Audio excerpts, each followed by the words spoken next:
And welcome, ladies and gentlemen, to a live edition of the Pulse Podcast. I'm your host, Big Mike. We are here live in full color.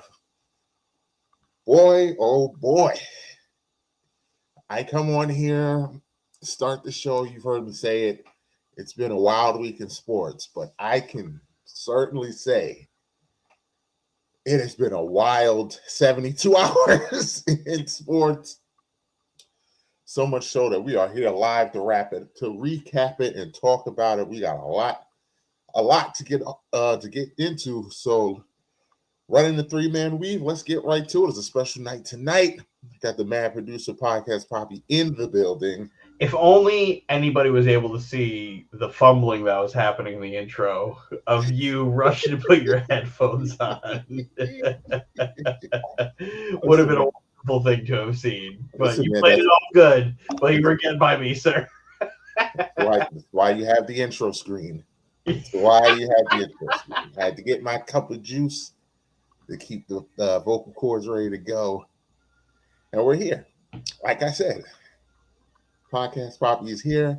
Three-man weave. Special guest. The Barretto Boys is in effect tonight. Sand Viper Steven is here. Whoa. Shout out to Peanut. Shout out to Peanut. All right. Yeah. Also, me having my voice back, I can freaking do everything again. I gotta expand. I can yell again. Let it out. Let it all out. Deserving over what's been happening the last few days. Yeah, definitely, especially for your team. So let's get to it now. We had planned on this being an NFL show. This was going to be our NFL free agent recap and talk a little WBC. Up until about 24 hours ago, when even not even 24 hours ago, because we already had our lead story with Maxx Crosby's situation going on. And then Bam Adebayo and the Miami Heat said, hold my beer. I'm just going to go and score 83 points and set the world on fire on a random Tuesday night in Miami against the G League. Washington Wizards. And boy, oh boy, did he set it on fire. And I didn't think he was going to get 83. I knew in the first quarter he scored 31 because I got the alert on my phone and I saw the clips of that 31. And I was like, Bam is cooking them early and efficiently hitting. I saw Bam hit a step back between the legs, step back three, and I was like, oh, Bam's on one tonight. Because between the legs, step back three is not, that's not something Bam should be doing ever. It was like Freaky Friday happened and like Asian Bam switched bodies and Asian like, I'm in a man's body. I'm in a man's body. Watch me dominate. Because let me tell you, I love that. And now, because for those of you that don't watch the W, Asia plays just like that. Just so you know. Asia plays just like that. But 31 in the first quarter, 43 in the first half. Adam Ottavino's coming in. Sorry, we're live watchcasting the WBC Italy and Mexico because we need Italy to win so Team USA to advance because Team USA has an idiot for a manager. So Italy's doing the job. They're up 9-1, so all's good in the world. But what did he have after he had 60? He had 70 with 9 minutes left. Yeah, 62 before the nonsense started happening that everybody's complaining about. Once he got to 70, shenanigans started happening, and the whole thing I hate of people complaining is they went for it. They went for it. Yeah, when you have something in your grasp, you go for it. I think we've been tainted by the Steve Kerrs and the other coaches who, when you see something like that about to be broken, they pull them. Like, oh, Phil pulled Kobe after he hit 81. Good for Phil. They should have given Kobe in. Should have let him go for 100. Yeah. It was also a boost for team morale. The team gets behind it. The team knows this shit's going on. Just feed him. Wizards kept fouling him, by the way. So it's the Wizards' fault. Exactly. Because he can't foul himself. I don't understand how we're mad that something like this happened. You know why they're mad is when they tied 81 and then when they made that free throw for 82, all these Kobe fans went and started drinking some bleach. Dude, Twitter was unreal last night. Unreal with the amount of hate that Bam was getting. You're like, oh, Bam set the record for free throws taken and free throws made. You can't get mad at Bam for shooting free throws when they're fouling him. But then they're like, oh, but you guys complain about Shea doing this. Bam wasn't foul baiting. And like, I'm not even, like, we can separate the foul baiting and all that stuff as a whole. If Shea scored 83 and he shot 50 free throws, guess what? We're here today saying it's so fucking cool that Shea scored 83. What a performance. Like, it's so crazy that we could say in our lifetime we've seen that twice. We've seen 80 scored twice. And Luka's 77, because Luka's 77 was right there. Unreal. Luka's 77. I still remember that game. That barbershop watching that game. And I was like, shoot another one. Like, there's some things you got to chase. You have to chase it. Why are we getting mad at this? Like, every time something like this happens, you're involved in a chase. Even that fraudulent Wilt 100-point game. That really happened. It didn't happen. They chased it. They literally chased it. There's no way Wilt made 20-something free throws. That doesn't happen. But they fucking chased it. That whole argument is so fucking corny to me. Get mad at the Wizards and the Wizards coach. They can follow the guy. Get mad at Alex Starr for allowing 50 to be scored on him. Well, I've already by himself. You know how I feel about Starr. Alex Starr sat there and he was like, hey, I scored 28 last night. I had a good game. And they're like, the guy you guarded scored 83 points. You fucking bum. Yeah, 28. You're still like minus. You're still like minus fucking minus 64. 60-something. 60-something. Wait. Yeah, you won that battle, buddy. Like, it's you got it, because I'm gonna bring in the man, the myth, the legend. Anthony's in the building tonight also. Ethical. Yeah, I kid you not. 83 is 83. Exactly. And we should be celebrating that. He definitely got drug tested today. Oh yeah, piss that cup, boy. Piss in that cup, boy. Definitely. I'm so against this criticism of his game and just some of these analysts. Cameron, they're just sounding ridiculous. Utterly ridiculous. Dude took 43 free throws. He made 36 of them. Stephen A. even was kind of like, we're not going to fault Bam for shooting 46. No, yeah, I meant to say Mad Dog. Stephen A. pissed me off with something anybody else. Who's shitting on this is so... I can't... This is what's wrong. This is so what's wrong with the way the game is covered, man. This is exactly what's wrong with the way the game is covered. It's just hate all the time. Hate the motherfucker. Just fucking hate. You don't start the game and he catch the ball, then you just walk to the free throw line. Everybody stand to the side when they shoot free throw. Spo challenging the charge, though, is hilarious to me. Like, Spo, one of the greatest coaches of all time, was clearly like, we're getting Bam back. We're getting Bam these points. We're going to see how much Bam can score. So it's a good thing for team morale. They're currently the 6th seed. That could fucking hype them up. And they're hot right now. They're hot. Like this, that was. Don't get it twisted. That's a big win for them. I know it's against the Wizards, but that's a big win because they are only, I believe, 3 games out of 4. And it's a morale booster for the whole team. The whole Did you team was see the way behind. that team was Well, celebrating? I don't know if I call beating the Wizards a morale booster. I don't know about that.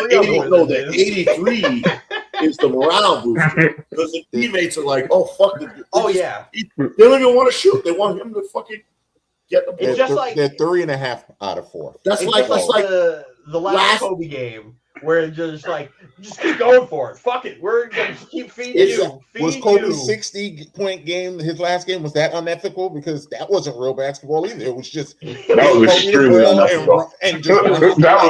That was extreme. He was just chucking. That was a wildly inefficient game too, but it was cool. It was cool because it's how he went out.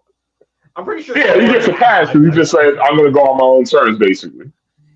But it goes into this Kobe thing that just drives me insane because all Kobe fans are younger Michael Jordan fans. That's all they are. Just that's all they are, Anthony. They're just younger Jordan fans. But like we gotta chill out, man. Like everything Kobe does is perfect. I mean, to be fair, I mean you're kind of talking to me when you say that, and I'm very even though I've eased up on LeBron a little bit over the years, I still very much have my issues with Bron and Bron fans. They all make me sick to my stomach. So I'll just leave it at that. I'd much rather be a Kobe fan. Can you imagine? Twitter would have shut down if LeBron had did that with 42 free throws. It would have exploded. Laker Twitter and Kobe Twitter yesterday were Stephen A would have been double overtime. He would still be working right now. They're the most up in arms I've seen a Twitter community be last night. Like that shit doesn't count. They took it too serious. Got some people talking about Bam can't come to LA no more. I'm like, shut up.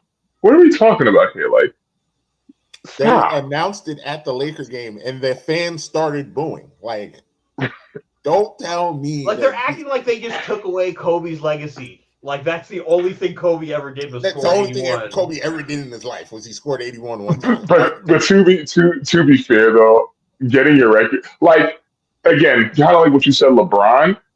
I think in some respect it wouldn't be that bad because like okay, if it's Kobe, I'm like okay, LeBron passed my record. It's LeBron James. But if you're Kobe, like again, assuming if he's still alive, you say to himself, "Damn, Bam Adebayo passed my record." Not LeBron, not Kevin Durant at all. Actually, if they want to cry about it, how about that Raptors team was ass that Kobe's. That Raptors team was terrible. So let's not talk about the Wizards. So what was that Raptors team?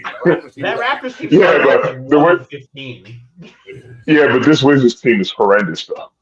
Like they are brutal. Fair. Ungodly. They're brutal. They're both But they kept fouling his ass. That's on them. Like they kept fouling his ass. What do you want him to do? I don't feel like shooting these free throws. It's not like he was jumping into motherfuckers to try to bait. Because it's one thing for Kobe to look like that because he's already Kobe, but to make Bam Adebayo look like that, like you have to be a truly special level of ass to make Bam Adebayo look that good. Like, and that's another thing. I hear you, and I understand what you're saying. Bam is good. He's a great player. But yeah, no, Bam is good, but he's not Kobe Bryant. This is why he's getting drug tested today because what was his previous career high? Was it 40? 41. Okay. And he probably only did that like once. He probably only hit 40 like once. He's not this lethal scorer. That's the crazy part about all this. Like Kobe, this shit makes sense. One night to be a heater. I disagree with that though. I think Bam is this kind of scorer. The problem is Bam's never the number one option, and Bam is not. Well, that's how he's not. Well, it helped that Tyler Hero wasn't playing. Bam will never be the number one option because of how valuable he is defensively. Exactly. Yes. That's why he will never be the number one option. The reason last night happened is because Tyler Hero didn't play, and Alex Norman Powell didn't play. Oh yeah, Norman Powell was a player. Both of them didn't play. Bam had to score. He had to score for them to win last night, and the Wizards stink, so he really went to town. But like this idea that Bam stink, like Bam is just 10 and like imagine no one's the way saying everyone's acting. I would feel the way social media feels if Mitchell Robinson went out and scored 83 points. Then I would be like, "What the fuck is going on?" Yeah, but the thing is, if you woke up, but if you woke up that morning, the morning it happened, and then somebody told you NBA player was going to score 83 points, how far down the list would Bam Adebayo be in your head? Correct. Fair. I agree with you. That's a very fair point. But that's also what makes this shit so cool. That's what makes this shit so cool. Is because on a random Tuesday night in March, a guy named Bam just scored 83 points. Bamante. And the NBA needs to be thanking Bam because you're getting your eyes on you during the NFL free agency and fucking get March Madness starting to freaking build literally up. The day Maxx Crosby is traded, gets fucking revoked. Literally 2 hours later, Bam scores 83 and stole the news cycle. Mm-hmm. I mean, it makes me feel good. I'm happy about it. You know, shout out to my Nigerian brother, Bam Adebayo. So that makes me feel good. But I mean, it's still random as fuck. It's like it's random. It's still just not registering in my head. Like, and unfortunately for Bam, Kobe fans are not gonna. You won't know that Bam did this. It's still gonna be 81. It's still gonna be Kobe 81. You know what history's gonna show? No, Wilt, number 3. Kobe, Bam, or Wilt, Bam, Kobe. That's all history's gonna show. Or for you, it's Bam and Kobe. Oh yeah, it's Bam, Kobe, Wilt, Luka.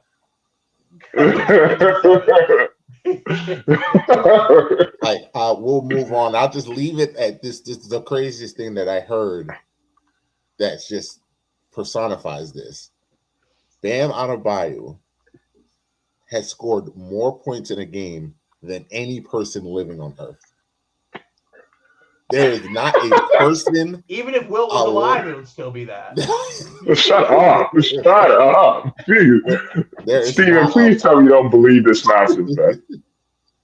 I need footage. Oh, we got footage of Babe Ruth at batting practice for fucking Boston Red Sox. It wasn't a televised game. I've been trying to tell Steelers along. It wasn't a televised game. It wasn't on TV. Because it's not televised. A student at the school literally broadcasted it on audio. That's it. There was no televised game. Fishy about this. There's nothing fishy about this. That everybody got together to say, "Hey, this is like a Bigfoot sighting. This is a fucking public Bigfoot sighting." Where they're just like, "Hey, we all met at fucking Central Park and fucking March 6, 1960 whatever, and Bigfoot walked into the room and showed us the soles of his feet and left, and everybody automatically has the same footage or the same memory, same everything, no footage, no pictures, but we have audio, people screaming, "Hey, that's Bigfoot, that's Bigfoot." We're supposed to fucking remember it. Like, we're supposed to take that as serious? What year did Babe Ruth play for the Red Sox?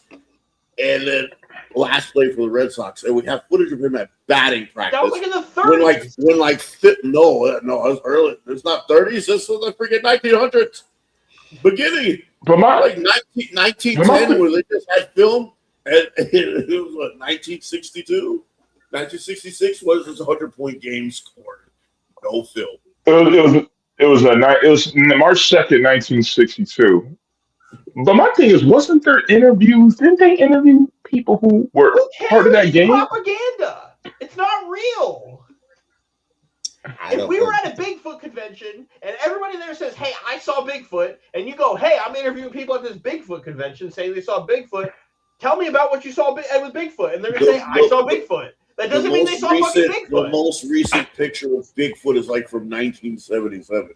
and we have all these HD cameras, 4K cameras. We still can't get We have more proof of Bigfoot than we do of this 100-point game. Bigfoot does not exist. Neither does this 100. Bigfoot doesn't exist.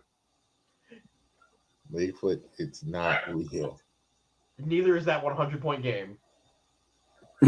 And my favorite argument is, Anthony, we have the picture of him holding 100. Who gives a fuck? I saw a little boy fucking holding a picture saying 100, saying he read 100 books. Liar. That kid's a fucking liar. I don't want to hear none of that shit. I mean, what did you say? Like, what? But what did you say like 10 minutes ago in the history books? It's going to say Wilt Chamberlain 100 Kobe, points. Wilt / It's going to say Wilt Chamberlain, Hershey, Pennsylvania, 1962. No, it's going to say it in the books. Again, here's the three things that never happened. Wilt Chamberlain didn't score 100. Babe Ruth didn't call a shot. And Ted Williams didn't hit that red seat in fucking Fenway. None of that shit happened. All that's I can't speak on the baseball stuff. That's more for Mike to defend up that. There's no fucking proof where Babe Ruth comes up to the fucking newspaper. Oh fuck! More propaganda. In the newspaper. Oh. And guess what, Mike? And there was no child labor laws back then because there was a fucking 5-year-old standing outside at 2 a.m. Extra, read all about it. Extra, read all about it. Big closes shot. 2 cents. Babe sits there in fucking polo grounds, looks up points. Fucking Center field, first pitch. Standing in the middle of the road. Extra. Ted Williams hit the ball fucking 500 feet to hit that chair. We've all seen Ted Williams. Yeah, I don't believe Ted Williams hit that chair. But the seat's red. It was in the newspaper. Who said it was in the newspaper? When Ted Williams hit the seat, listen, that seat's red. That's the famous Ted Williams seat. That it's there. So that means it happened, right? No, they're a bunch of liars in Boston. There's a bunch of liars in fucking Philly, too. Pack of liars they are up there in Boston. So, yeah, that was great. Good. I'm glad you got that off your chest. Nice therapy session. The best part about the BAM 83 is I was in Brooklyn yesterday to watch the Nets get absolutely fucking waxed by the Detroit Pistons. I had a nice quick conversation with one Jordy Fernandez, which was really cool because he did not have to stop and talk to me at the fucking tunnel. But he did. So I should have told him. He wasn't wearing what he was wearing while he was coaching. I would have told him about his fucking capri pants and ankle socks. We would have had a real problem with that. But he was really nice, and shout out to Jordy Fernandez for talking to me. But we got to the third quarter, and we were fucking losing by like 35. I looked at my boy Fredo, and I'm like, we're about to fucking leave. Because I'm not sitting here watching one of the single worst basketball players I've ever seen in my life, and Josh Minot just get fucking manhandled by this fucking human monster in Jalen Duren, who was just kind of just gently pushing him out of the paint, and he was just like every 3 seconds. So I'm sitting there, and then all of a sudden I look at my phone, I'm like, Bam's got 64. We need to go to White Castle now.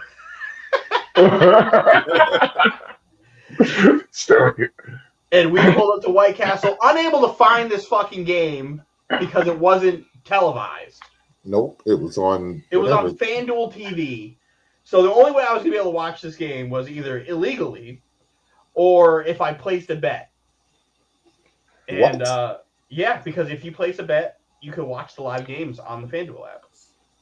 Wow, that's pretty cool. Mm-hmm. That's how they get you. So no minimum. No, 25-cent bet. Because you have stakes on the game, you can watch it. And for my own luck there, the code didn't generate. So I didn't log into my FanDuel account. So I'm sitting there at White Castle with bulletproof glass, homeless people sleeping tables next to me, just re-fucking-freshing ESPN on it to say I would be like, I witnessed Bam. I witnessed Bam score 83. I watched it through other means, and it was great. I was instantly hooked. Instantly. The all of it. The fouling by both teams, Washington fouling other Miami players so Bam couldn't shoot, Miami fouling Washington so they could get the ball, but it was just a cluster. It became not basketball, and that's the point where I can understand people complaining about it, but at the same time, Washington, you didn't have to do this. I mean, was it not that I with my own eyes saw them triple team Bam for him not to get the ball, and he still got the ball, and then they fouled him. Like, play defense, just trap him. 3 people trap him. He has to give the ball up, and they could not do it. Like, I don't know what else. I don't know what you want Bam to do. Like, it's not his fault that he's playing with a bunch of G leaguers. Like, I don't know what else has to happen. But I just love that, like the Pod's most hated player, Alex Sarr, like collectively, gets to replace Jalen Rose as like the figure for allowing like a ton of fucking points scored on him. The Kobe Bryant Jalen Rose commercial where they were going out and getting martinis, 81 up, and they're like, "Oh, how many olives did you like?" 81, and Jalen Rose is like, "That's Alex Sarr now. That's Alex Sarr now." It is a great commercial. Shout out to Bam. Shout out to his mom in the stands crying, watching it. Shout out to Asia because, I don't care what nobody. She was really up at the post game. That is wild. She put that battery in that man's back. I can't prove it, but I know it's true. I don't know what Asia said to him before the game, but it worked. I got There's some Freaky Friday going on. Alex Sarr outplay you. They might have switched bodies. Yeah, Freaky Friday. Freaky Friday definitely happened. But we'll move on to what we thought was going to be. Alex. We thought is he that bad? Yes. Alex Sarr sucks. He stinks. Absolutely stinks. I mean, there's this guy in Portland who was also pretty fucking bad too as well. Who? You talking about you know who I'm talking. The kid with the fro. Scoot Henderson has not been anything to write home about.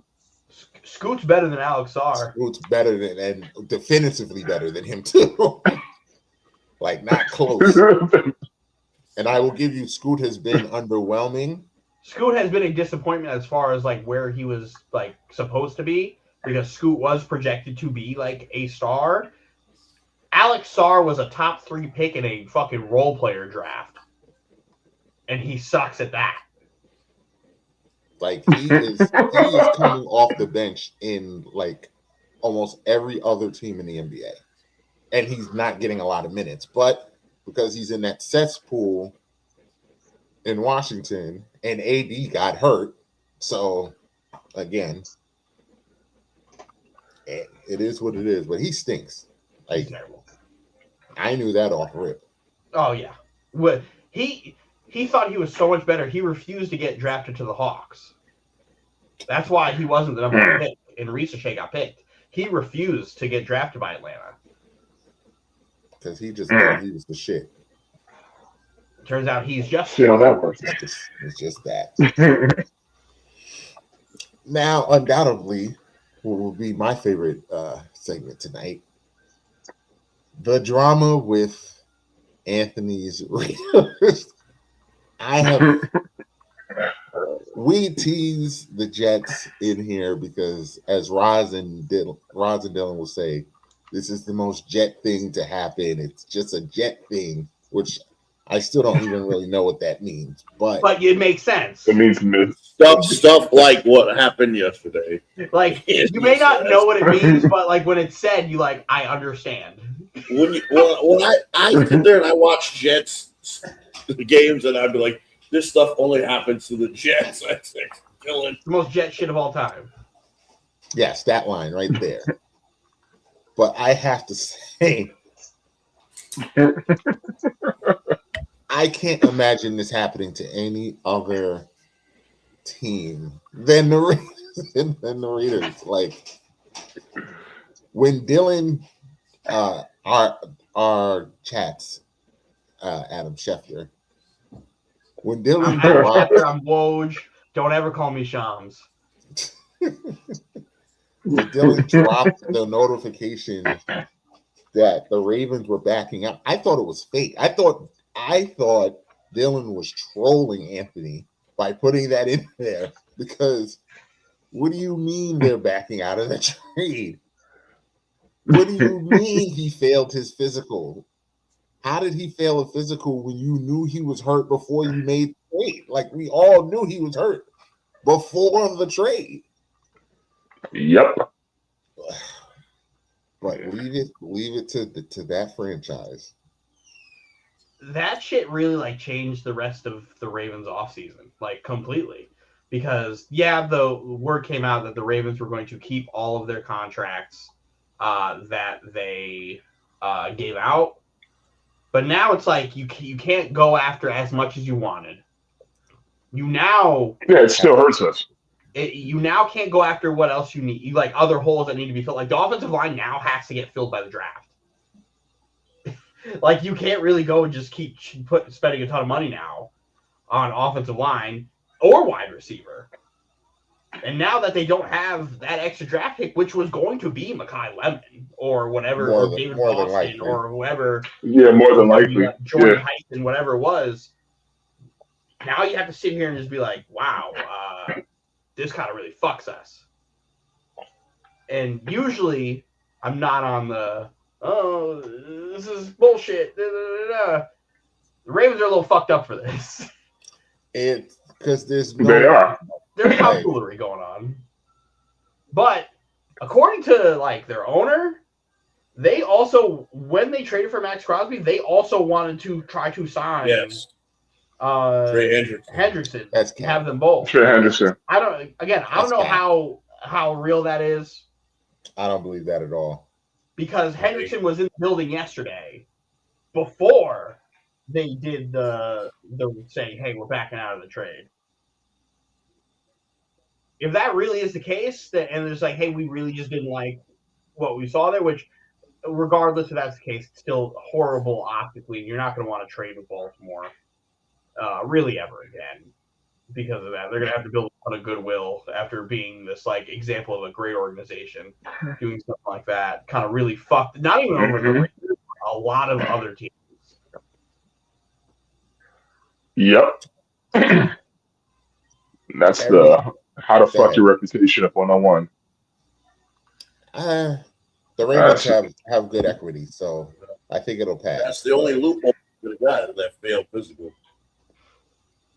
And the fact that it was before the start of the league year. That too, where they technically can get away with this. Mm-hmm.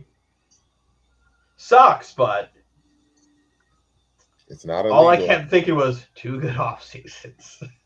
I was gonna say if that trade was still through, I'm like, well, the Raiders, they have no fucking pass rush now.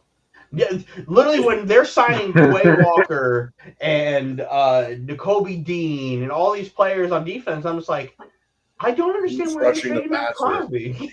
Why did they trade Maxx Crosby? They could have afforded these guys with Maxx Crosby, and this defense would have been awesome.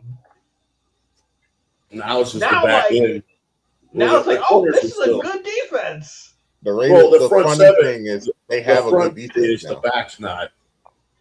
Well, the corners are. The corners are okay. The corners are better than they were.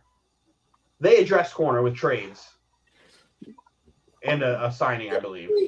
But they are definitely, their defense is in a significantly better spot than it was. If they didn't have Maxx, I'd be like, you're spending a lot of money on pieces that aren't going to directly like make you jump like 15 spots from where you were. Like, you're not going to be in, like, the median of the league there. This move here can They make might them be be, right like, in the medium. right in the middle, right at, like, 15 to 12, depending I'm on about how to say, the depending on how this play, I could see them sneaking into 13, 12, 11 range. Like, their defense actually is going to be good. Like, that's if Max plays. because I still think Max is probably going to get he'll be ready.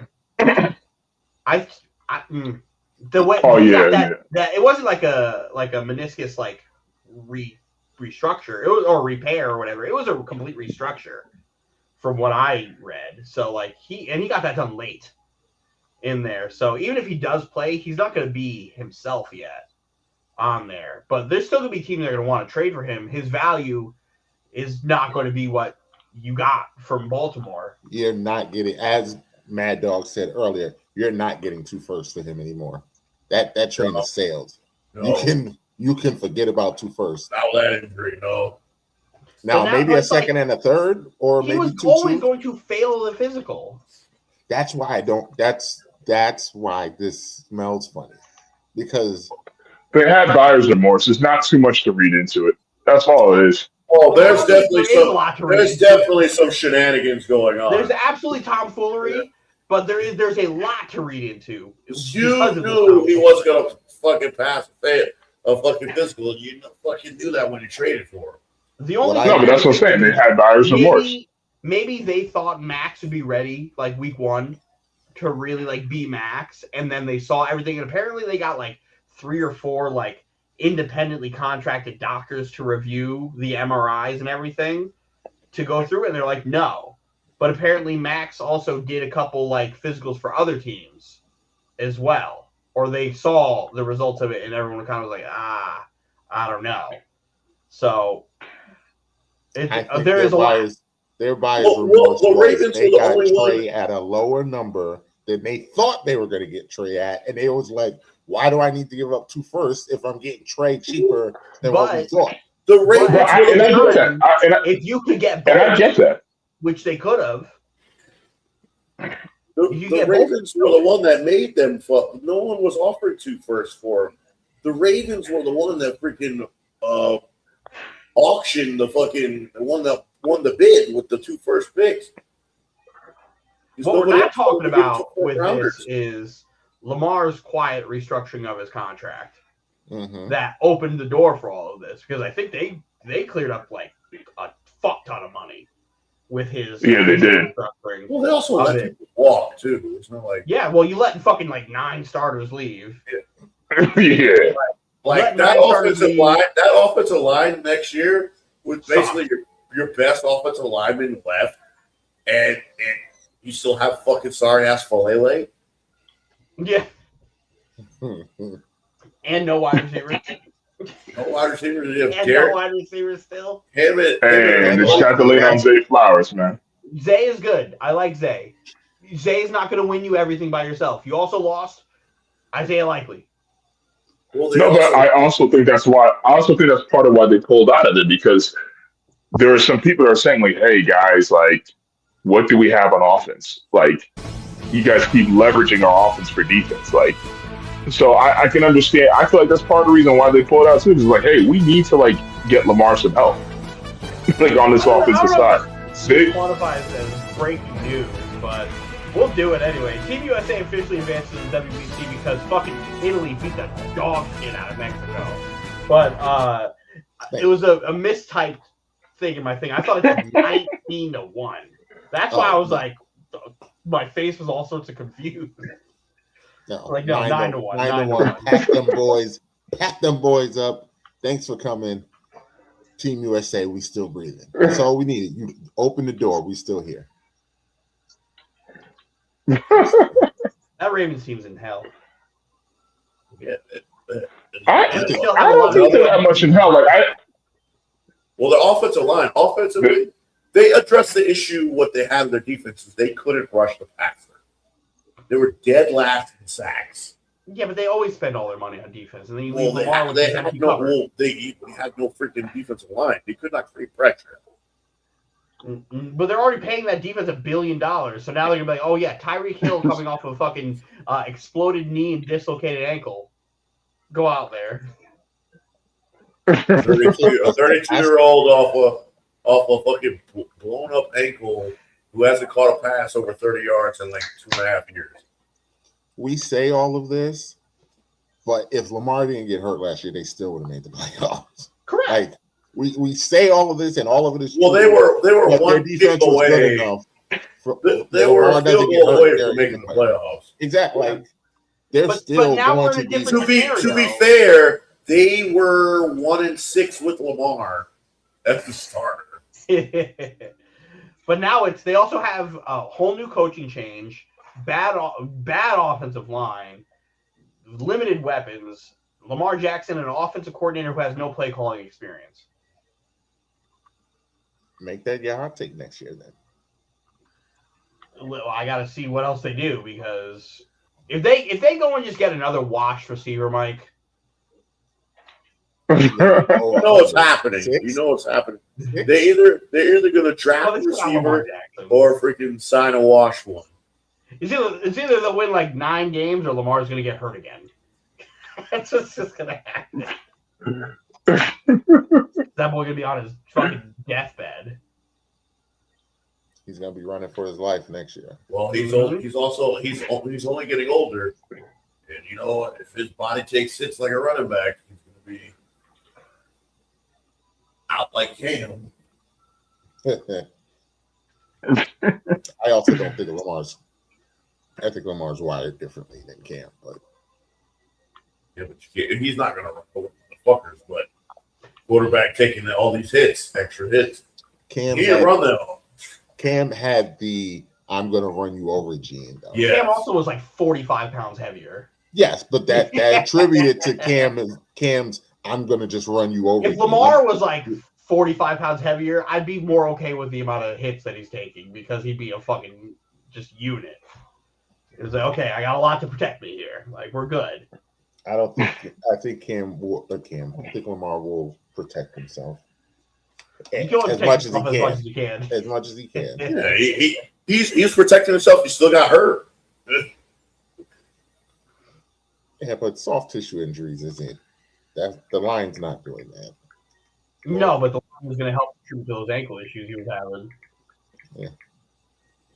He was running for his life last year, and he had a better offensive line last year than he did this year.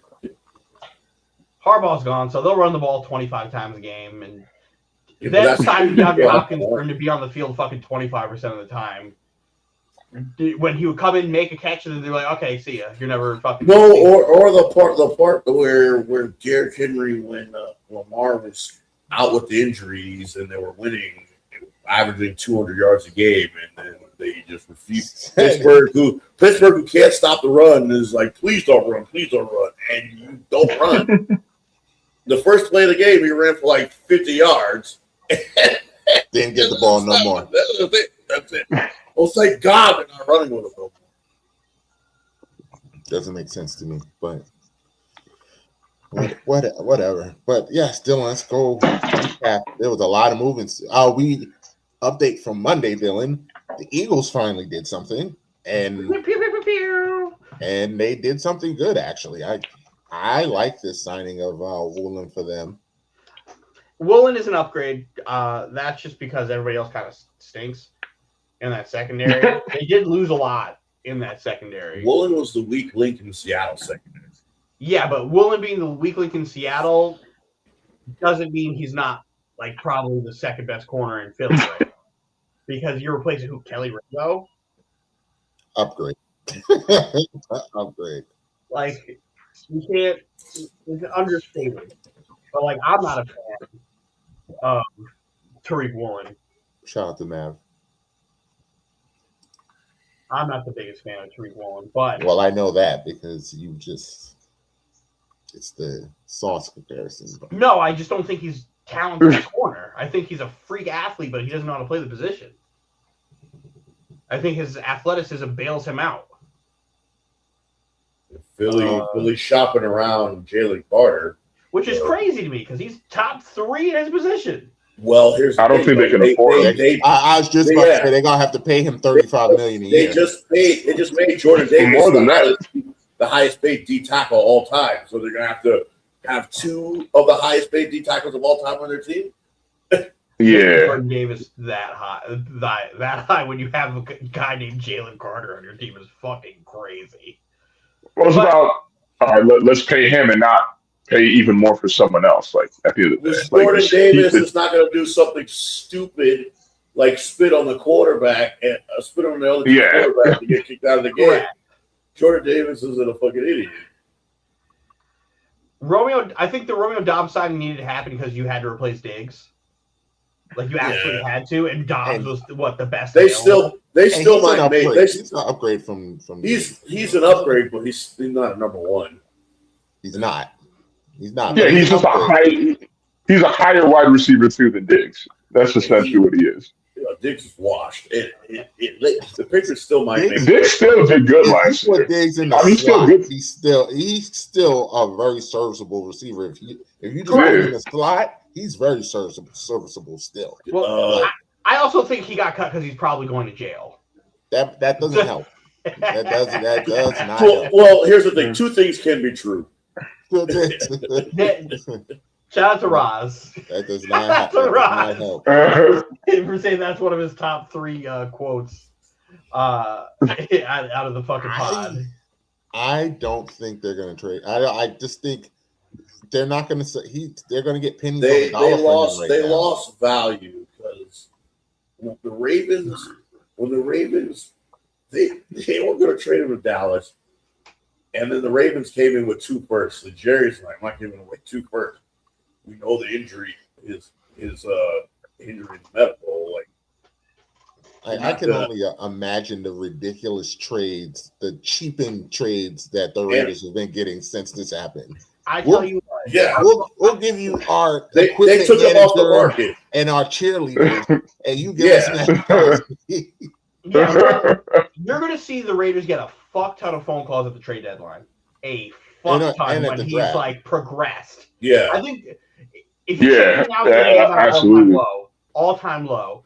If you could get him on the field, play a little bit, and then just remind people that he's Maxx Crosby, he's going to get a fuck ton of. They'll get a return back again. But at the same time, that either is going to do one of 2 things. It's either going to be, hey, I still want to go because I want to change. I don't want to be part of another rebuild, which he's earned that right out of however long he's been in the league, or it's going to be, I really like what we did here. Let it rock.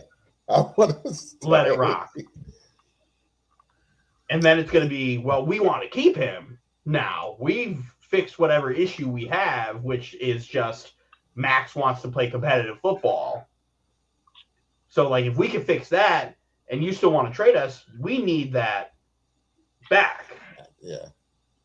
We need that. We now are supply and demand. I have the supply and you demand it. How much are you willing to get?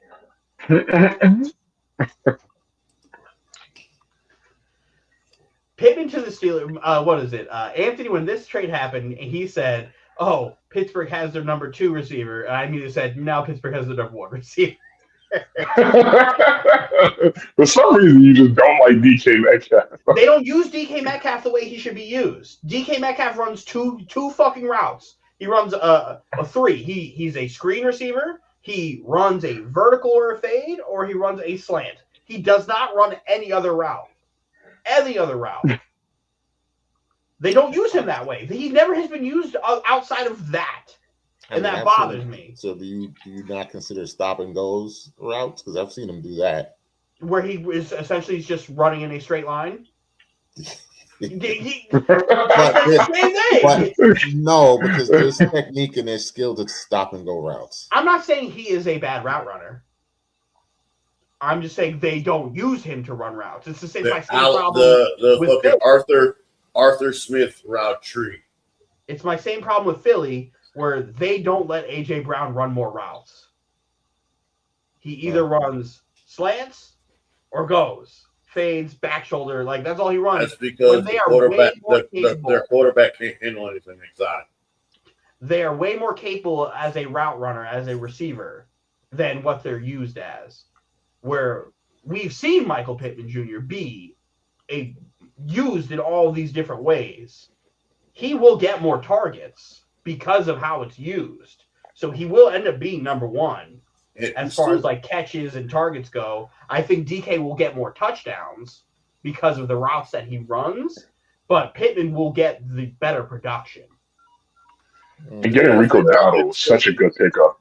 That's Rico Dowdle is such an under you talked about fucking Mike Tomlin would have loved him. And they got to figure out this Rodgers situation though. That's the thing.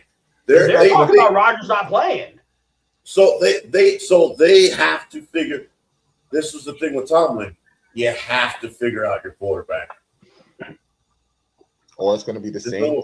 There's no more dancing around. Because even if you bring Rodgers back and he fucking, guess what? You still have to solve that problem. Yeah, it's a Band-Aid. It prolongs you one more year. And then if you win enough games, you're out of that quarterback. People act like he's going to love Mike McCarthy. Here's the reason Mike McCarthy got fired from Green Bay. I'm just stunned that this is even a thing because he hates Mike McCarthy. He thinks he's an idiot. He hates McCarthy. This is the Aaron Rodgers redemption tour of, hey, I'm going to make it seem like I've mended all my poor relationships and yada, yada, yada.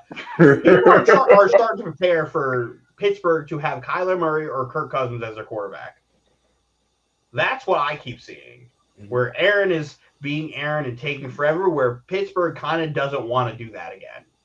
I think Aaron is waiting to see where Kyler Murray goes, and wherever Kyler Murray doesn't go, that's where Aaron's going. Aaron's praying that Kyler's dumb enough to come to Pittsburgh because he will be on the first. I don't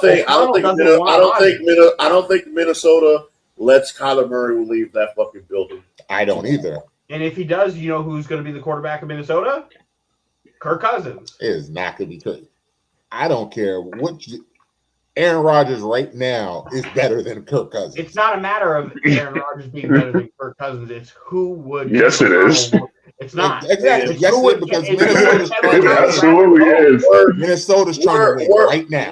Word on the street is Kirk Cousins ain't leaving the Las Vegas building. Which is hilarious. Okay. Because he didn't want to mentor Fernando Mendoza than other Fernando Mendoza?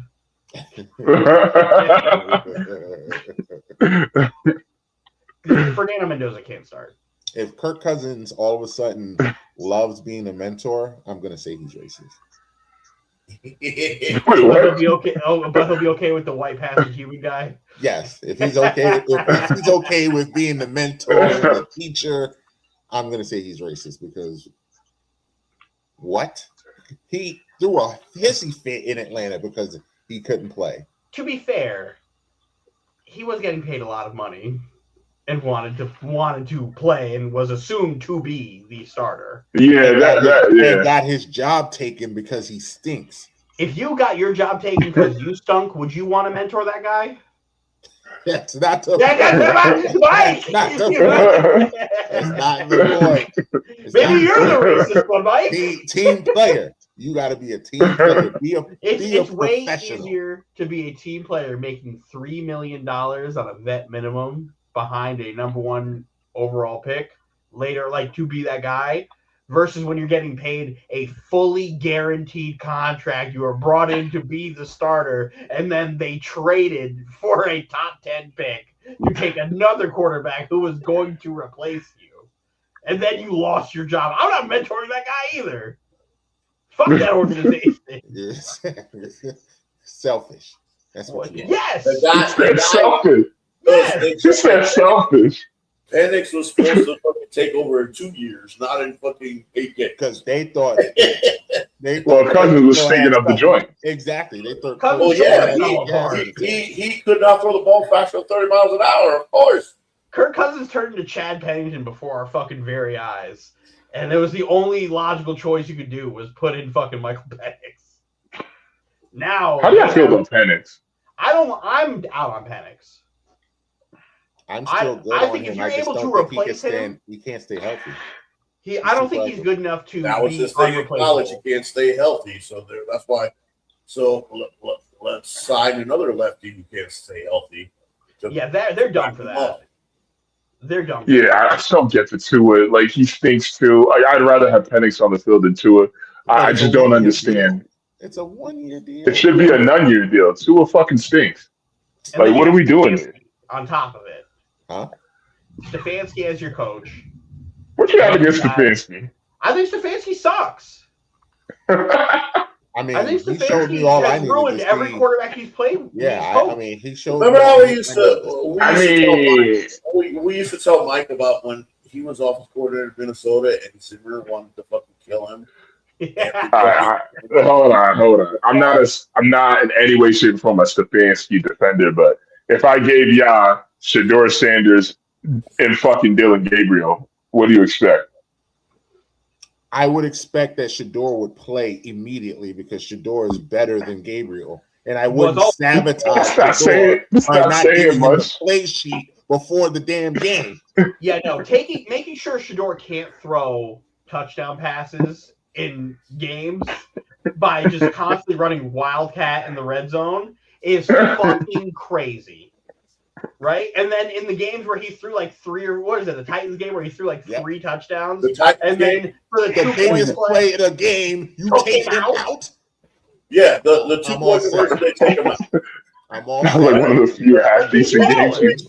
Which if they kick the extra point and then they go for another 2 point conversion and they call another stupid ass play. Like Deshaun Watson before he left Houston was consensus possibly top 5 quarterback in football. Definitely. Ooh, I remember those days. Right? Consensus.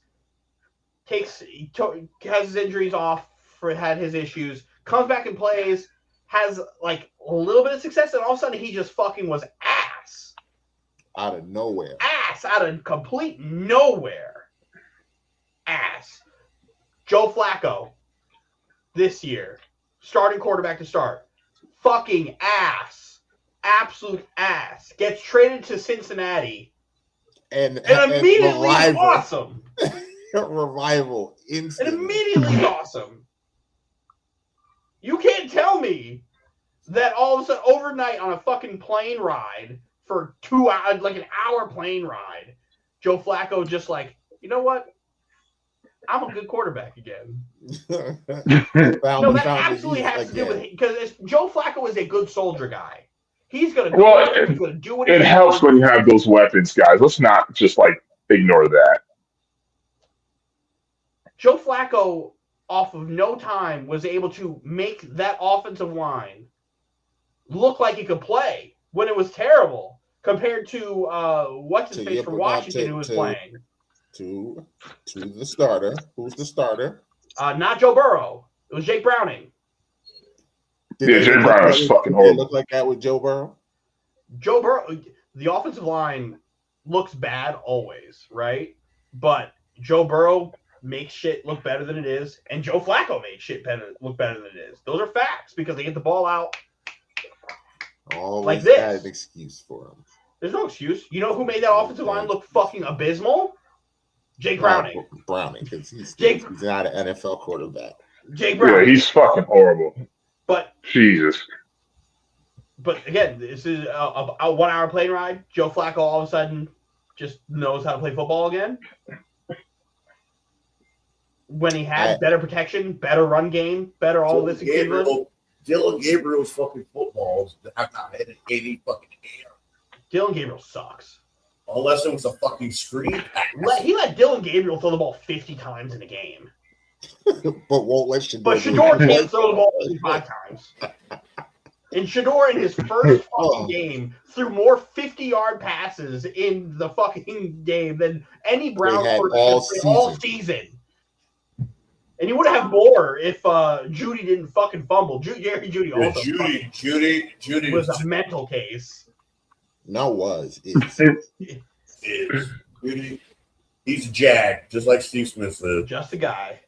Just a guy. So there's no way Baker Mayfield had a great year under Stefanski and then regressed significantly and then goes to Tampa and all of a sudden was in MVP conversations this year and was awesome since he's been in Tampa. Went to the Rams, packed y'all up on Thursday Night Football, one of my favorite football games of all time. On what, 24-hour notice? On 11 hours notice. No, it's not even that. It's longer than that. It's less than that.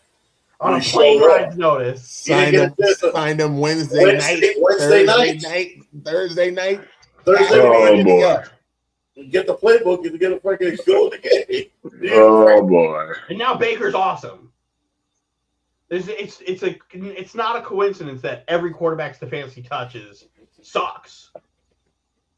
It's him. Yes, it's him. It's him. I hate that he has all that talent in Atlanta because he's gonna ruin them boys. Stefanski will run the fuck out of the football, though. Bijan will be happy. Bijan will be very happy. Kyle Pitts, Drake London. Mm-mm. Yeah, that second receiver problem is TBD. But shout out to Rico Dowdle.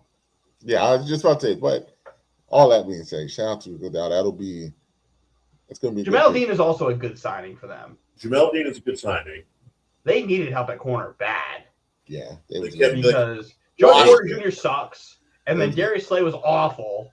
It was getting cooked last year. Dylan had a field day. 5. Ramsey is terrible. 5 had games where I was pointing out 5. That's the whoever offense. Whoever's 5 is guarding, that's who's getting the ball. Your hatred for Jalen Ramsey. Is Ramsey that bad this year? He's not. He was not. Ramsey. He wasn't that bad. He really wasn't that bad. Ramsey has been bad since his freaking last 2 years with the Rams. No, the Rams he was still solid. It's when he got to his Miami. Last 2 years with the Rams, he was bad. Then the Rams packed him up, shipped him to Miami. He was bad in Miami. He was awful in Miami. And then they packed him up and shipped him to fucking Pittsburgh. He was bad at Pittsburgh. They moved his ass to safety. But when he was covering somebody, he was getting roasted for 4 years. And he's been bad. He got a new contract during that time. He was bad when he got to Miami. He got his contract before he played it down in football. He got that contract. He got that contract for the Rams the year they won the Super Bowl. After the Super Bowl, he was terrible. Who do you think would have been better on that Steelers team, Mike? Ramsey or Fitzpatrick? Ramsey or Minka? I don't know. Maybe Minka. I think Minka would have been better. Maybe Minka. I think they made a mistake trading Minka for Ramsey. Maybe Minka. They would have been better. That's a good question. I would concede that to you. It might be Minka. But we'll see. We'll see. Fitzpatrick. We'll see. Well, you want to talk about it? Well, here's the thing. Well, I'm more worried when you have an inter-division trade. And Minka Fitzpatrick only had one more interception than the entire Jets team. That's what I was saying on fucking Monday. He's already the team leader. He's already the team leader. He's already team leader. Minka had a down year in that trash Miami defense, and he still would have led the Jets in interceptions all last year. So I was like, and he's getting paid like $10 million a year. Listen, I undervalue safety all the time. A guy like Minka Fitzpatrick on $10 million a year, perfect. That's a great contract. Give me that. Especially because Minka is still like one of the better safeties in football. There's only like 4 other safeties that are probably better than him. Yeah. If that.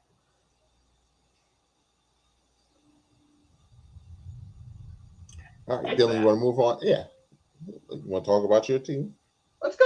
Yeah, let's talk about the fucking Jets not having our 2 trades. When Crosby got sent back, I said, Anthony, I'll send you pick 16 right now if you give me Maxx Crosby and y'all do the same thing y'all did for Gino. You eat the rest of his contract. Full circle moment. The fuck out here. I'm happy for Gino. Like, I'm one of the few Jet fans. Not even few. I think there's more Jet fans who are like okay with this move than not okay with this move. Because Olivia Archie Manning. He's either going to do one or 2 things. Because I don't think there's a lot of people who are like, Gino definitely wasn't as bad as he was like with the Raiders. Like no, that is a consensus. Some people believe that. A lot of managers actually believe that shit. Where it's like the Raiders were just an abysmal spot for quarterback, where it really wouldn't have mattered who played quarterback. That was a fucking terrible spot to play quarterback between offensive line and weapons. Offensive line, no wide receivers, Chip and Kelly. then Chip Kelly on top of it. Geno was in a lose-lose, and I think, like, as much as you hate Geno, I think the thing Raiders fans can appreciate a little bit is like the professionalism about it, where he just didn't go out there and fucking like complain and bitch and moan. He was just like, okay, let me just get through the season and keep it pushing. Because he could have been old Geno. He could have been old Geno and just been like, fuck y'all. I hate what is he had no I'm supposed to take solace in that? He had no grounds to complain. No, but when he's too busy throwing to the other team. You're the type of guy who wants your players to shut the fuck up. Anytime you have a player that speaks out, you're like, shut the fuck up. You have X amount of million reasons why to shut the fuck up and play football. You said it about Davante Adams. You said it about Maxx Crosby. You said it about Jacoby. I don't mind outspoken. I don't mind. I don't mind outspoken players, Dylan. It's just the difference between being outspoken and being a whiny bitch. They're one and the same. They are literally one and the same. And Geno was neither. Geno was neither. When I saw Adams at that post game crying after the Rams lost, that was just beautiful. It's fucking beautiful. Was nothing but a professional for the Raiders. He's professional ass. All he did was, hey, that's all he did was lose and play the quarterback position horrible. He could have said, the quarterback. How many quarterback would you have played? That would have been better. Davante Adams on the Raiders had like the most hospital balls thrown to his ass. So it's not like Jimmy Garoppolo really tried to kill him. Jimmy Garoppolo was really trying to kill him. But like, what other quarterback would you have played this year that would have been better than Geno? You know what I'm gonna say. None. The guy who can't stay healthy, who sucked AOC. Like you guys would not have fielded a quarterback to play better than Geno. Fucking Officer Farber would have been in the hospital. No fucking. Yeah, that officer was so bad he would have died again. I'm telling you right now, Dylan. If in some parallel universe we run it back, we run that same team back with AOC, we would have done better. No, you would probably done worse. I don't know how you do worse, but you would have done worse. But like, Geno could have came out there and be like, "This offensive line's trash. We don't run the ball well. These wide receivers are fucking dog shit." And then the best wide receiver I had, you gave my offense coordinator is terrible. Chip Kelly is fucking dumb as a. My head coach is sleeping on the sideline. Fucking brains leaking out of his ear. Like he is every day breaking the oldest coach record. Every day he's alive and coaching the football team. And I'm just here, just trying not to be fucking 23-year-old Geno Smith. So my only regret is we didn't ship you guys Justin Fields in this trade, because this is either going to deliver us a great pick or it's going to save Aaron Glenn's job. Because Geno Smith with that offensive line with Garrett Wilson and whatever else we get at wide receiver is already significantly better. You guys could have a Donnie Mitchell too. I like A.D. Mitchell, but hopefully we add a guy like Mekhi Lemon to it as well. And it's like, okay, we have a slew of weapons. We have. And what's good with Mason? What's good with Mason Taylor? Dylan doesn't like him for some reason. I don't care for Mason Taylor. I don't know why, but Dylan does not like him. I thought he was promising. I didn't want him. I didn't want him. Anthony. The guy I wanted was in Seattle and was fucking awesome. Well, I didn't ask you that. I asked you, like, how do you feel about him as a player? Like, is he not promising? Like, I don't feel either which way about him. Like, he's there. He's there. He's there. He didn't play a fuck ton. He was hurt most of the season. And, like, he had flashes. The problem is the games he was healthy were the games Justin Fields played. So it's like the only time he got the ball were on hitches where he's just sitting there and then like falls to the ground. So like I didn't get a real fucking look at Mason Taylor. Dylan, I think Geno's going to hand deliver you Archie Manning next year. Listen, I'm not gonna. Experience, but the offensive line that we have and the weapons we have are significantly better than anything you guys. No. Listen, I'm not going to ignore the fact that we didn't have a great system in play. But Dylan, I saw Gino play too. A good amount of that was on him too as well. Well, he led the league in interceptions for a reason. He led the league in interceptions for a reason. He had so many porous. Where he's pressed. He has to just try to do something. Like, you need to figure it out. And hey, how many like, isn't your owner in the Epstein files? I don't want to hear nothing from you. Have some fucking truth and have some fucking integrity. Isn't your owner in the Epstein files? Yeah, because your owner's not, Dylan. He's in there. There's still millions of files that have to be out. He's not. Oh, God. Hey, Geno Smith mentioned the Epstein files talking about fucking buying a Geno Smith jersey. That's how long ago that went. Nation right. Geno leading the NFL in interceptions on the fucking team that had the first pick of the draft with fucking abysmal talent. I don't care if Geno's going to fucking throw interceptions. Like, again, I would have loved Justin Fields throwing interceptions. I would have loved it. Because that means he would have been throwing the fucking football. He would have been trying. But he wasn't. I don't want, like, especially last year where I was like, oh, I think we're going to win 4 games. I don't want to win games. Do things to lose me games. And then he found a way to piss me off while losing games. Where it's like, if the Jets are bad and Geno's throwing a million interceptions, wonderful. Wonderful. We love that. Thanks, Geno. You're mending your relationship with the New York media and the organization that drafted you. Like, appreciate you. Last time you threw an interception threw a touchdown on the Jets was to Quincy and Noon one, 2016. We have significant better weapons than we did in 2016, where he's throwing a fucking Quincy and Noon one, Jermaine Curse, Jace Amaro. I think Isaiah Crowell was the running back. Curse was god awful. Like, Jet legend. Yeah, absolutely not.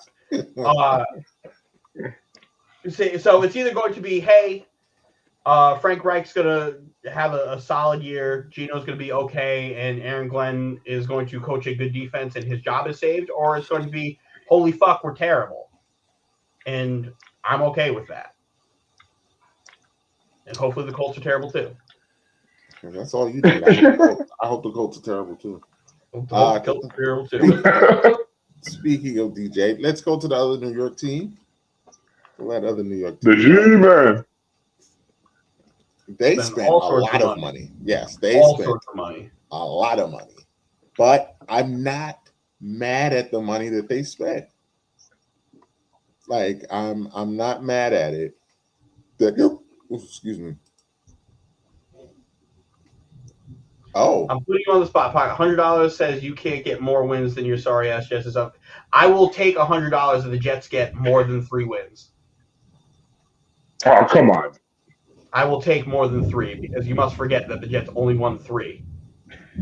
So while you're backpedaling like Desmond King in cover 3, we need to remember that they won 3 games with the single worst defense probably of all time. So all you can do is go up. And then Justin Fields, who would just hold the ball and not throw it. So is that what that means? Like, that's what I'm saying. Well, no, I don't think that's what he's saying. I don't take it that way either. Yeah, I think he's saying that his team's just going to get more wins than the Giants. Have more wins than the Jets. Yeah. Oh, beat the Giants. Oh, no. I'm not taking that bet. Yeah, exactly. That's what I'm not taking that bet. Well, the Giants. I never said the Giants weren't better. I'm saying your owner is in the Epstein files. He's a child molester, a rapist. I don't know what that has to do with the is, but are you condoning your owner being in the Epstein files? They play the NFC West and the AFC South, so. Also,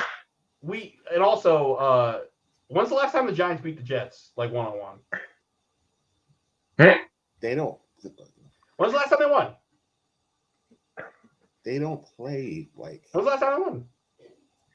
Mike, you were at the last game. What happened to the last game they played? That bullshit of the game. What happened?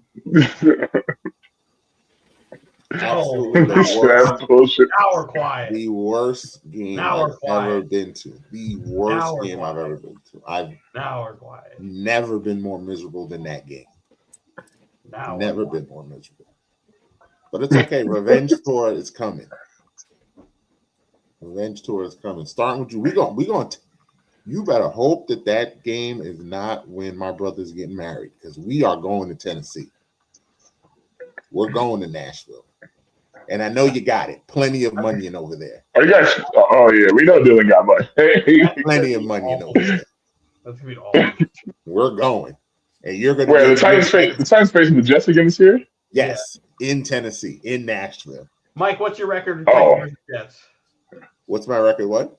Against the Jets. It's gonna end. It's gonna come to I an end. don't understand what any of this has to do It with has your to owner do- being in the Epstein files. I asked you to condone your owner being in the Epstein files, and you keep telling me to run my test Mayor of New- tell me about the old mayor of New York City. Oh, my Condone God. your owner being in the Epstein files. That Your team is is owned by a bunch of fucking sexual assault artists and child molesters. Oh man, what are we doing here, man? What are we doing here? We're moving the goalpost. I mean, he hit you with Ed Cox, which is quite hilarious. I would have gone with probably what's his name? David Dinkins. I know DJ knows David Dinkins. But Does DJ know Jeffrey Epstein? He doesn't know about the list and his emails and Little St. James Island? the real answer to this, by the way, is Bloomberg. Jeff Epstein, the New York financier. Bloomberg is the answer. This is the real answer. It's the last time the Jets made that was the mayor the last time the Jets made I know. But he's I mean, that's a good pull. That's a good pull. If you're from New York, that was Wrong. a knee slapper. That was, You know what else is the knee slapper? The owner of the New York Giants being on the Epstein list. Can we talk about the Giants moves? Yes, I like the Giants moves. Can we talk about Tremaine Edwards? I love that move for them. For them, That's a good move. I love that. That's a very good move for Because them. their linebackers were fucking dog shit. Fucking dog shit. The best part I about like the Isaiah Likely move. I like their likely move too. The Giants' defense was literally just the front four, and anything else was just there. So, like, getting out of Tremaine Edwards. I don't think the secondary got any.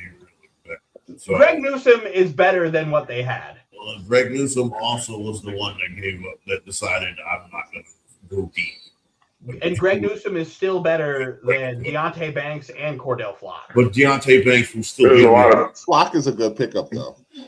Deontay Banks stinks. Deontay Banks is still going to be on the other side. So it's not like He is Banks- fucking ass. Deontay Banks is one of the worst cornerbacks I ever watched play. But I think the Giants will go after corner in they'll address corner in the draft. They can't let Deontay Banks get on that field. You guys going to trust Joe Shane in the draft? But with the moves that the Giants have made, Caleb Downs don't look like a bad pick now. I don't think for the Giants, Caleb Downs is ever a bad pick. He don't look like a bad pick now. That's a Harbaugh pick. Yeah. That is absolutely a Harbaugh pick. He don't Is look he? like a What's bad. up? He don't look like a bad pick now. Caleb Downs is absolutely a Harbaugh pick. But here's the problem with is the Giants offense. You know the musical Harbaugh chairs. It's Matt Nagy is on there, but guess who else? Their favorite person is on this team too as a coach, and he only goes with the Harbaughs. Greg fucking Roman is on this staff. Well, they're looking for another running back. They were in on the Kenneth Walker sweepstakes. Well, here's the thing: there's only one running back in this draft. Oh yeah, and the Giants might take him. That's why all the running backs that were available got scooped up because Jeremiah Love and then everybody else. I can promise you, DJ, Sonny Styles will not be there. Sonny Styles won't be there. I can promise you there is not a chance he gets by the Sonny Styles Jets will be gone by and 4. the Titans. He's not getting by both. Maybe one. He ain't getting by both. Sonny Styles, the Titans not signing Tremaine Edmonds makes me believe that Sonny Styles, if he falls to Tennessee, is the pick. Yeah, not many people know Robert Saleh more than I do. All the signings they did for the D line, they're like, they're out of the paying sweepstakes. It's Sonny Styles and it's Bailey from Texas A&M. Yeah, that kid can play though. That kid can play though. He can't do shit on the run, which is Robert Saleh's motive. But he can rush the passer. So if the Jets were to take what's his face, the other Ohio State running back, Arvell Reese. If we take Arvell Reese, then pick whoever it is. But Sonny Styles may not be there for the Giants. I really think it's either Caleb Downs or Love. The Giants pick it at 5. So what are we looking at? They're looking at Down. I think Caleb Downs is the pick. The only reason I think Caleb Downs might fall because of his knee. Who's 4? Yeah, I heard he has some knee issues. Who's 4? Tennessee's 4. Tennessee's 4. The Cardinals are 3. Okay, so the Cardinals. I don't know what the Cardinals are doing. The Cardinals need everything. Yeah, they're playing for the quarterbacks next year. They are trying to be the worst team in football. They are trying to get number 1 pick next year. Fun fact: when Jacoby Brissett was the starting quarterback of the Arizona Cardinals, they did not win a single game. Which is crazy because he played well. Yes, they did. If you take context completely out of it, he played well. But then when you see they won. They were down 30 in the first half, and then they scored 30 in the second half, and they only lost by 30. They won with Jacoby Brissett. Not as the starter. Yes, when he took over for Kyler, they won that game. He won as a starter. He won. He did not. He beat the Cowboys. He started that game. No, he did not. I've already done the look into this. They did not win him as a starting quarterback in the NFL this year did not win a game. The only game they won was when he came in for Kyler. We have the power of Google, and I'm on it. Monday night game, Jacoby Brissett started. The Cowboys game started. Hate. Jacoby Brissett fills in for Murray as Cardinals N5. Thank you. I've already done this. Wait, what quarter did he fill in for Murray? Well, that I don't know. Did he get the nod? Was he named the starting quarterback? No, Dylan, you're wrong. He started that game. No. He started that game. Or either he started that game or Kyler didn't record a stat in the game. Kyler has no stats in this game. Passing, rushing, receiving, Kyler has no stats. There's only one passer for the Cardinals this game. His name is Jacoby Brissett. Kyler Murray was already shut down for the season. It was a Monday night. Jacoby won that. Sorry, I misread it. It starts off here. It says, no, Jacoby Brissett has not won a game as a starter in the NFL in 2026. But then it goes, only starting win, his lone victory as the Cardinals occurred November 3rd, 27-17. So AI contradicted itself. As you can see here. My goodness, the Cardinals lost. They won their first 2 games. Yes. Were they like 3-1 or something like that? They started like 2-0. They were 2-0. Yeah. Oh, they started. And then they proceeded to. They were 2-0 and then went 1-14. They went 1. Good Lord. That Titans game was God intervened. We'll take it. And then go back to the. They were 2-0 because they played New Orleans and Carolina the first 2 games. Don't do that. Carolina's good. Not that. They won 4 games, right? The They won Cardinals? 3. Arizona, Yeah. 3. Didn't they win that Thursday night game against the Rams? I'm looking. No, they won their first 2 games, and then they won at Dallas. No, they did. They beat. Oh no, Arizona. They did Oh not. no, They didn't beat won. the Rams. They won their first 2. I'm looking at it right now. They won their first 2 games, and they won the Cowboy game. They lost everything else. Everything. Good else. Lord. Shit. They were fucking terrible. They were the worst team in football. They may not have the number 1 pick, but they were the worst team in football. Well, they're gonna get the number 1 pick next year.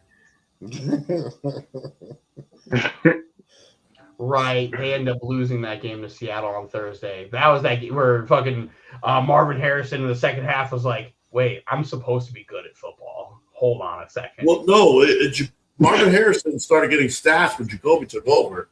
Jacoby throws the ball that Kyler can't see, so he doesn't. So if he joins the Vikings, Justin Jefferson might have the same problem.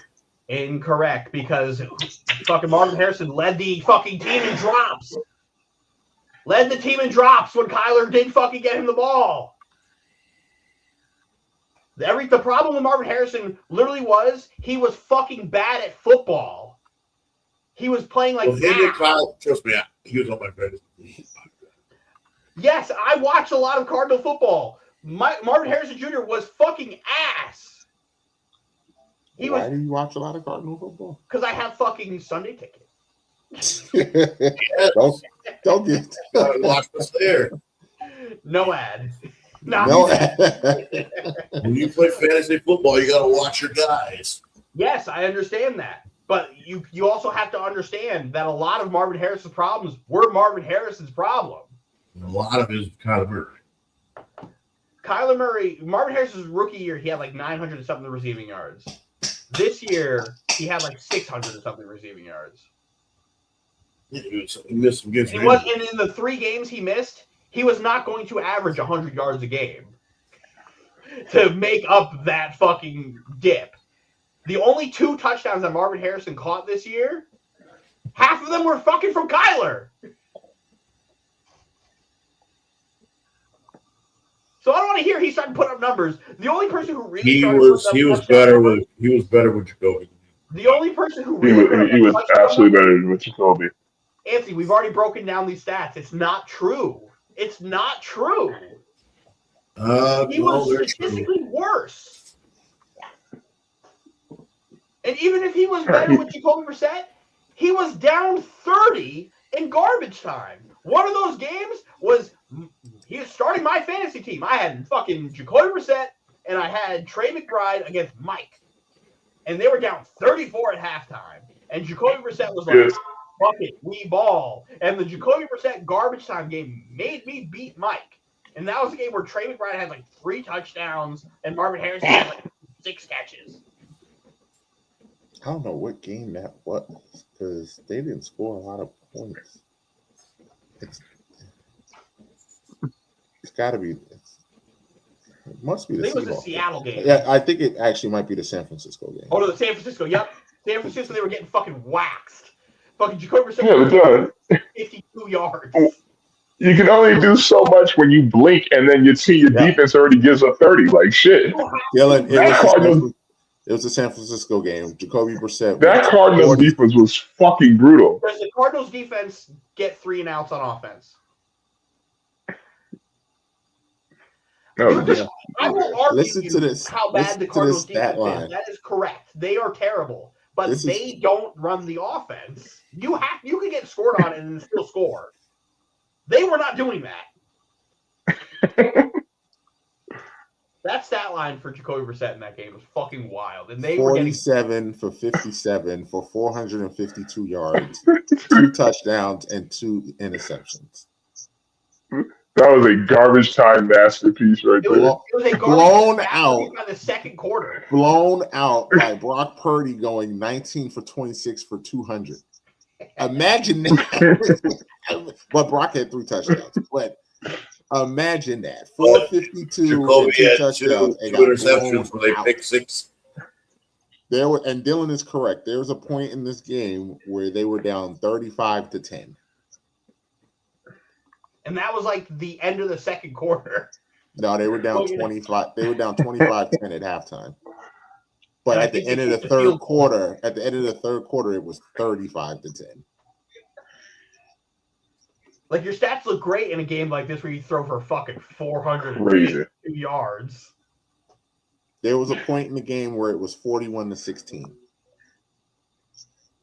So,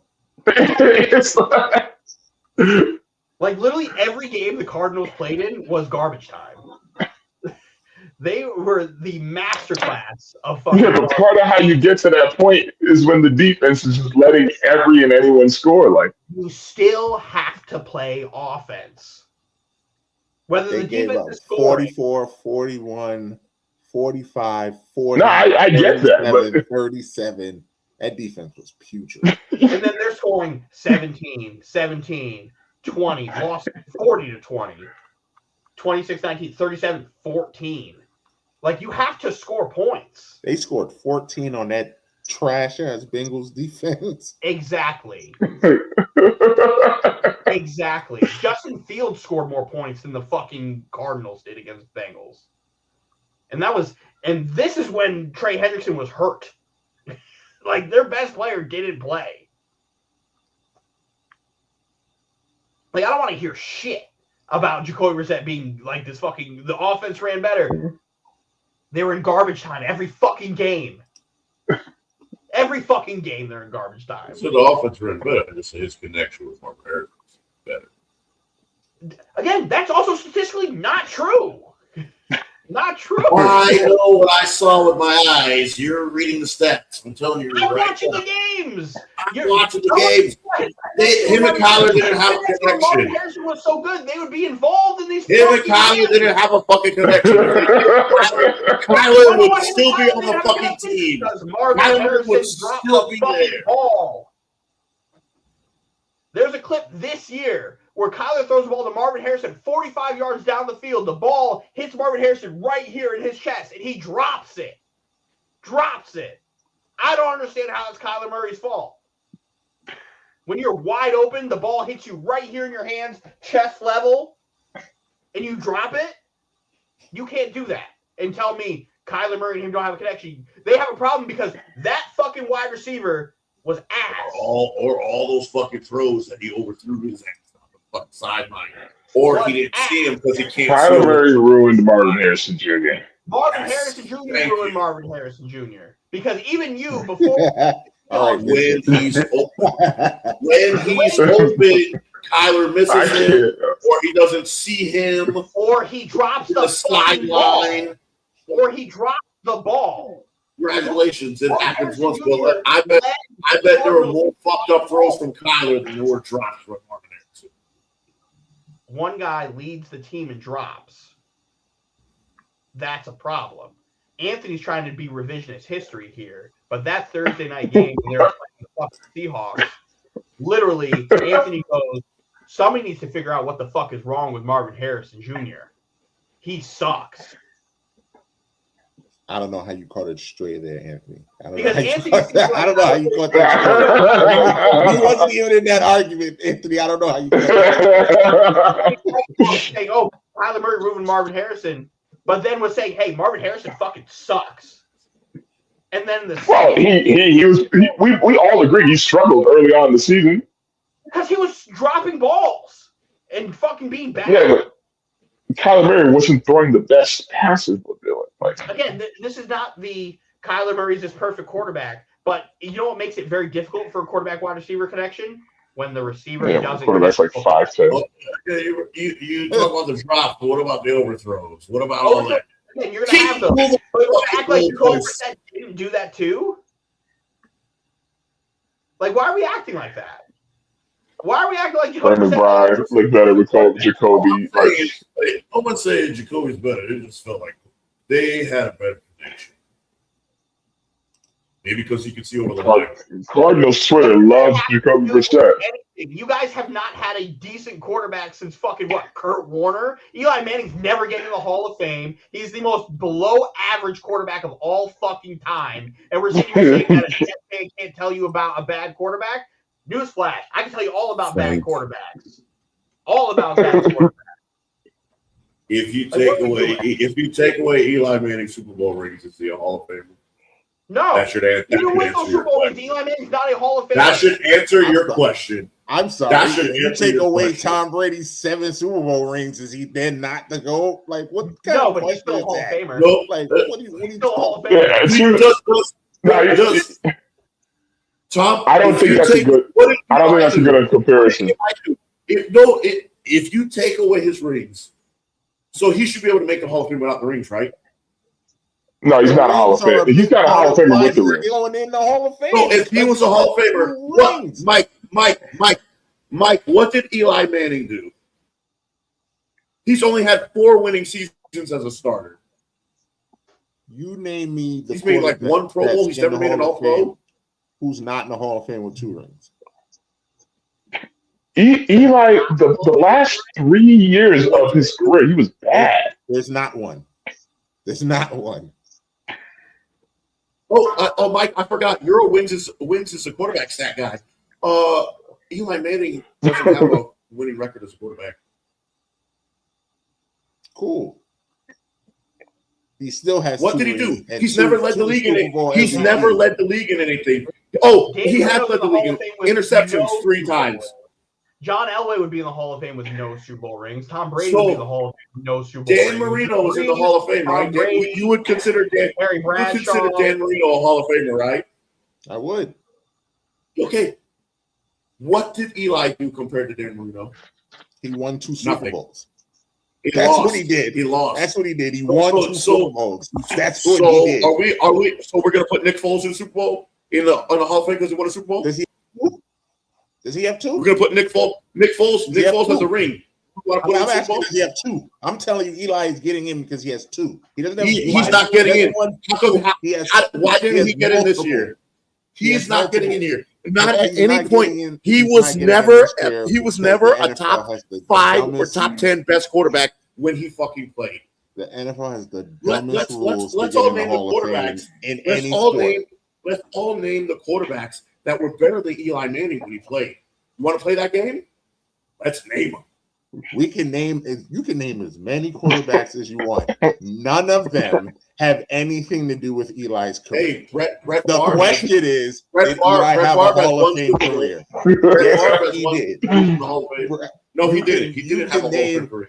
50 quarterbacks if you want. It He means did not- nothing he to whether did or not not have a Eli Hall had of Fame career. Because He what did. did he do? You cannot. What he did? He does not have a Hall of Fame career. What did he do? cannot. You still have yet to explain to me outside of Super Bowls that his defense won him. You cannot. How long you want to wait, DJ? You cannot tell the story of the NFL and not I know. mention He's severe. No, he's not. Yes, you can. cannot do it. No, you cannot. Yes, It you is can. impossible. Eli It is a Giants legend. impossible because Eli beat the only undefeated team. He beat the greatest team we've Eli ever did. seen. No, the Eli- Giants So now, defense did. so now, The Giants defense did. so who Don't won say Eli MVP did. that game? So who won MVP? Hey, Mike, let me ask you a question. He shouldn't have. Oh, Mike, what is Who won the Eli MVP Manning's second career record Who won as the a MVP starting second quarterback? You are a wins is a quarterback stat guy. What is And Eli now- Manning's careers as a quarterback? Tell What's the his what's story his record? of the NFL. Yes, you without Eli can. Manning. You don't need the cannot. story. Yes, you The can. story is Because how you bad cannot tell the straight NFL hand story and without straight mentioning hand and the Tuck 18-0 were team. putting You fucking can't do Tom Brady on his You ass that game. You can. Straight hand. But my Tuck. consistency here is I also don't think Joe Namath is a Hall of Famer. So I could speak from that. Where it's like Joe Namath What? is not a Hall of Fame quarterback. still He waiting has for more you wins than to Eli tell does. me And what- has a Super Bowl. What did he do? You guys In the are red- making it seem like Eli has one ring in one season. I don't care about Eli rings. has 2 rings and he has 2 Super Bowl MVP. I don't care about rings. That's the thing. I don't care But about in rings. the NFL, So, it's so heavy. what you're The saying? rings So what are you're heavy. saying is? Yes, they So are. So what you're They saying are. is, It without separates the rings, he's reason- not a Hall of Famer. the He's only reason had Aaron 4. Rodgers is He's not only had considered 4 the seasons. greatest quarterback of all He's time is not because he has having a one fucking ring. quarterback. That's why. It is He not only because has- Eli he is only better has than 4 Tom or seasons, anything like that. 4 It's the winning teams he seasons plays, in his but career. Eli Manning 4 is a winning below average seasons as a quarterback. quarterback, you are a big wins. So this guy played 16 years, and only 4 seasons of the 16 years he's had a winning record.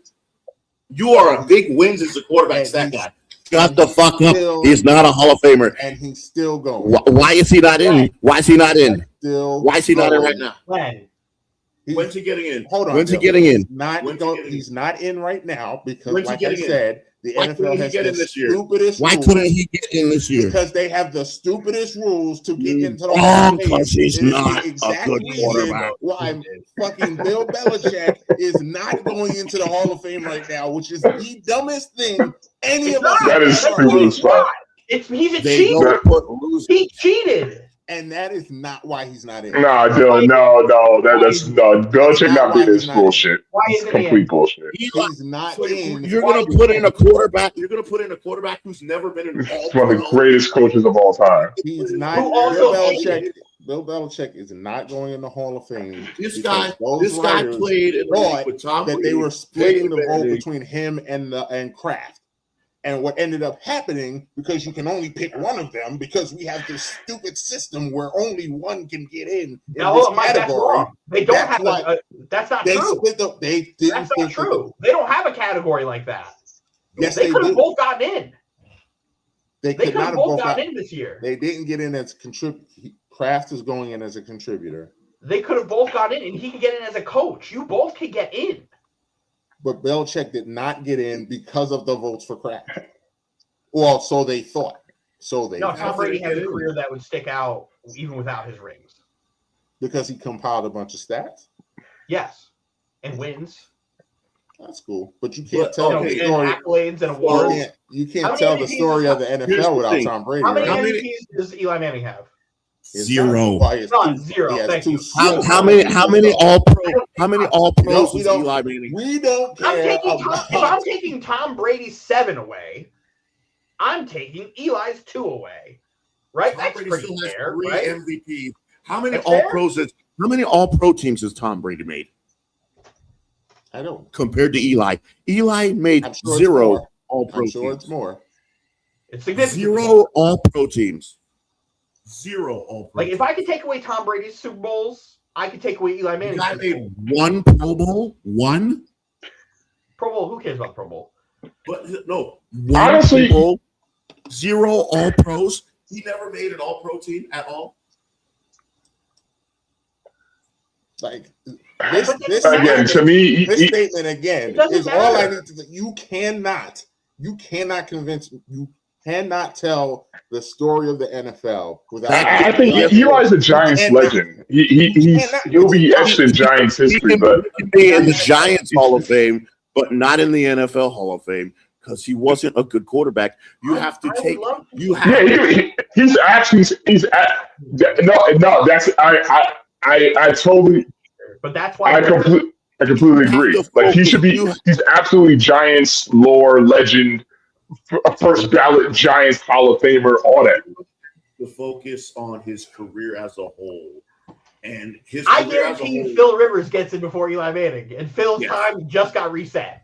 regular season. What did Eli do in the regular season? Will no you take my accolades. bet on that, Mike? My problem is outside of the. Interceptions 3 times. He That's has great. no. He That's doesn't have a great. winning record as a quarterback. That's Will you great. take my bet on that, Mike? We have no control over that, Dylan. Like, Philip I don't Rivers know has been- My only issue is like I think Philip Rivers will get in the Hall of Fame before Eli Manning does, and Philip Rivers has to reset his 5 years. I don't think Eli makes it because he would have been. I don't know about that. If Eli was going to make it, he would have made it the first or second ballot. Well, here's the thing. I don't think he deserves. I don't think he deserves to be in it, but I think they're gonna put him in it. Like because Not why? yet. I think they're Because gonna you they're can't gonna look at tell the Super Bowls story and of they're the gonna. NFL and not mention. No, but he's been no. But I don't agree with that. I don't think he should be in it, but I think they will put him in it. Like If they do Mike, put him in, it's the Manning thing. I think they're gonna look. Ben Roethlisberger next year, he's going to get in. Eli's going to miss out. What do we get? Tom Brady. Eli's going to miss out again. And then when all these quarterbacks are fucking retiring, he's gonna miss out. I would love to take Tom. He Brady. also played in an era where there was like 10 quarterbacks better than him at any time. You can't put everybody can't make the Hall of Fame.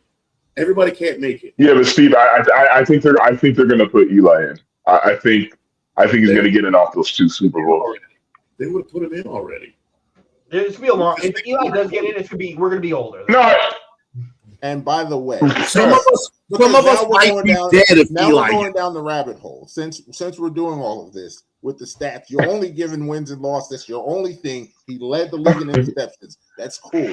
When Eli Manning retired, he was top 10 all time in passing yards. Does that not matter? Does that not matter?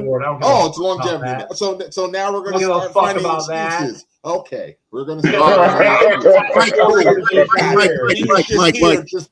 Mike, people. How come when I asked you, Mike, he said he finished top 10, but when I asked you how many All-Pro teams he made, 4. you wouldn't answer the question. 4 Pro Bowls, not 1 All-Pro team. Pro Bowl sucks.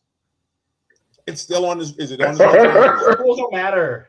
They've never mattered. No, they mattered back then. They mattered back then. They don't matter back then. They don't matter to me. They mattered back then. They did matter then. Fuck the Pro Bowl.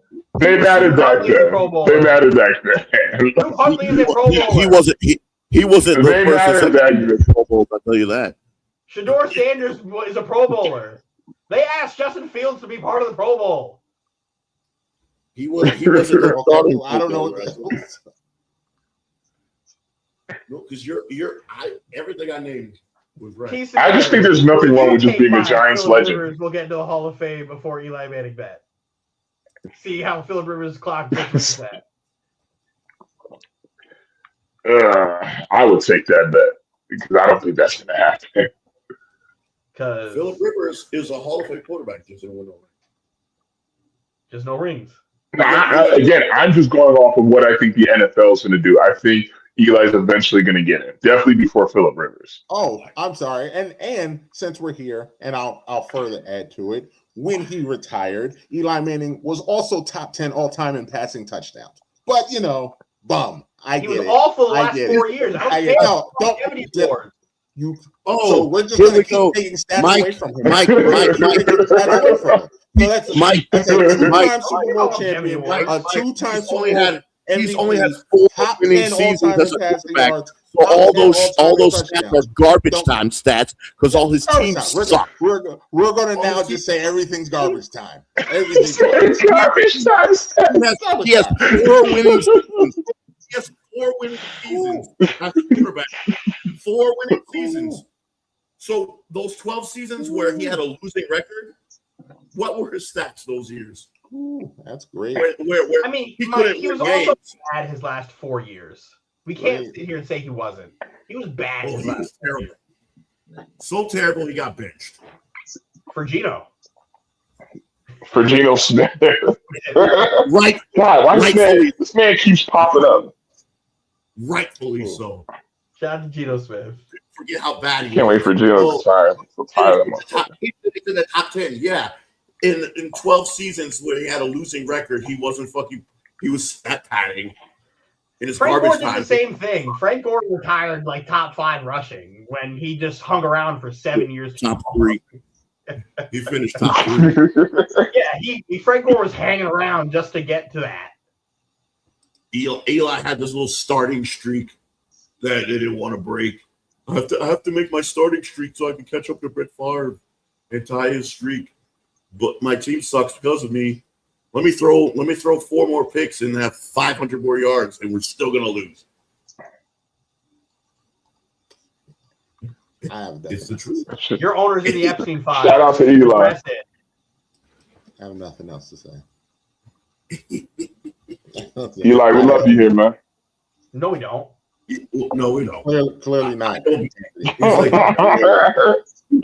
How many years he played? The third best quarterback 16, in that draft class. 16 years, 4 winning seasons. I'm sorry. That is a 75% failure rate. So you would say those are garbage time touchdowns and yards. Guess so. Guess so. Fuck Eli Manning. A whole bunch of them. Fuck Eli Manning. And he had that dumb I interception. know. I hate that nigga. If Eli makes the Hall of Fame, none of us will be alive to see it. We will. Yeah, we will. We will. We definitely will. Again, it's before or after Phillip Rivers? We will be right here when Peyton inducts him to the Hall of Fame. Is it before or after Phillip Rivers? It may be before because they might change the rules. So there's no rules. No, Phillip Rivers has to wait another 5 years. He played. Reset his benefits so he get health insurance for those 40 kids, and then reset his Hall of Fame. Ben's gonna go in next year. Then Brady. Then he's gonna be on a little. He's gonna be waiting again. And then when Rivers retire, or Rivers 5 years is up, he's in. And then guess what? Who's gonna retire next? Aaron Rodgers, right? If he goes up against Aaron Rodgers, he's not winning that battle. Drew Brees is coming up. Drew Brees going in. Drew Brees is going in. He's in. Drew Brees? Yeah. He's going in this year. Yeah, he's already in. yeah. Going in. Yes. He's going in this year. Yeah, so, yeah, he wasn't going in over Eli's not going with Drew Brees. Get the fuck out of here. I mean, you could pick more. Like, they could have picked more. They just didn't. That era, you have to look at that era and all the quarterbacks over there. Not everybody can get in. He can say, hey, guess what? I have more rings than them. I do. But he's not a Hall of Famer. Trent Dilfer say he has more rings than Dan Marino. Don't mean shit. Jason Garrett has 2 rings. Would you put him in the Hall of Fame, Mike? He has 2 rings as a head coach. He's a backup quarterback. Are we putting 2 ring guys in the Hall of Fame? Right? Jimmy Garoppolo. Tyrod Taylor. Hey, chill on Jimmy Garoppolo, man. The Taylor's got 2 rings. You want to put him in there? Cool. I mean, keep that since we're not using common sense anymore. Throw the kickers in there too. Since we're just not using sense anymore. We're just talking now. Mike, they throw the kickers in the Hall of Fame. They don't put kickers in the Hall of Fame. Why? I don't answer that. I don't know. They have Vinatieri's going in. What are you talking about? You have to be the greatest of all time to get it, apparently. Vinatieri, the GOAT's going in. Greatest of all time. Fuck Justin Tucker. He's not a good man. He's not a good man at all. Yeah. He's not getting that rub. See what I did there? Not a good man and was never as good as Adam. Argue the wall. He was never as good as Adam Vinatieri. Adam Vinatieri won Super Bowls for Tom Brady. Do you remember Justin Tucker's last 2 playoffs where he was missing those looking field goals? Come on, man. Vinny don't miss those. Oh, did we come back to beat the Jazz? Blew them bums out. Thank God. Shout out to Jordan Clark. Let's see how my favorite Nick performs tonight. On Mikal Bridges? Anthony has turned on Mikal Bridges. I don't even think so. He's never like Mikal. Well, Anthony has never really said anything about. Hold up. Pause. Let me read this majestic stat line: 5 points, 2 for 9, 1 of 3 from 1 of 5. God damn, man! $150 million. 5 first-round picks to the fucking Nets. And Trae Young. And this is what we're getting from Mikal. That's crazy. Oh, not only Jordan Clarkson dropping 27 tonight. Thank you, Jordan Clarkson. Didn't Nick fans turn on him for a little bit too? Mike Brown turned on him. I don't think Nick fans turned on him. Mike Brown turned on him. Nick fans we was all sitting. Was hurt. I thought he was hurt the way he wasn't playing. I was like, damn, he must have really hurt himself. Mikal Bridges for y'all is more of a playoff contributor than he is a regular season contributor. I agree. I don't need. But that's not an excuse for him to just not be having these stretches, though. I mean, it ain't no excuse for this. You don't need him playing great in the regular season. You need him to do his shit in the playoffs. Yeah, but we also need him to play well. That doesn't mean he'd be fucking mediocre. Shit, and he's never been as good as Adam. Oh. The only bust he's getting is getting arrested. I think he rubs people the wrong way.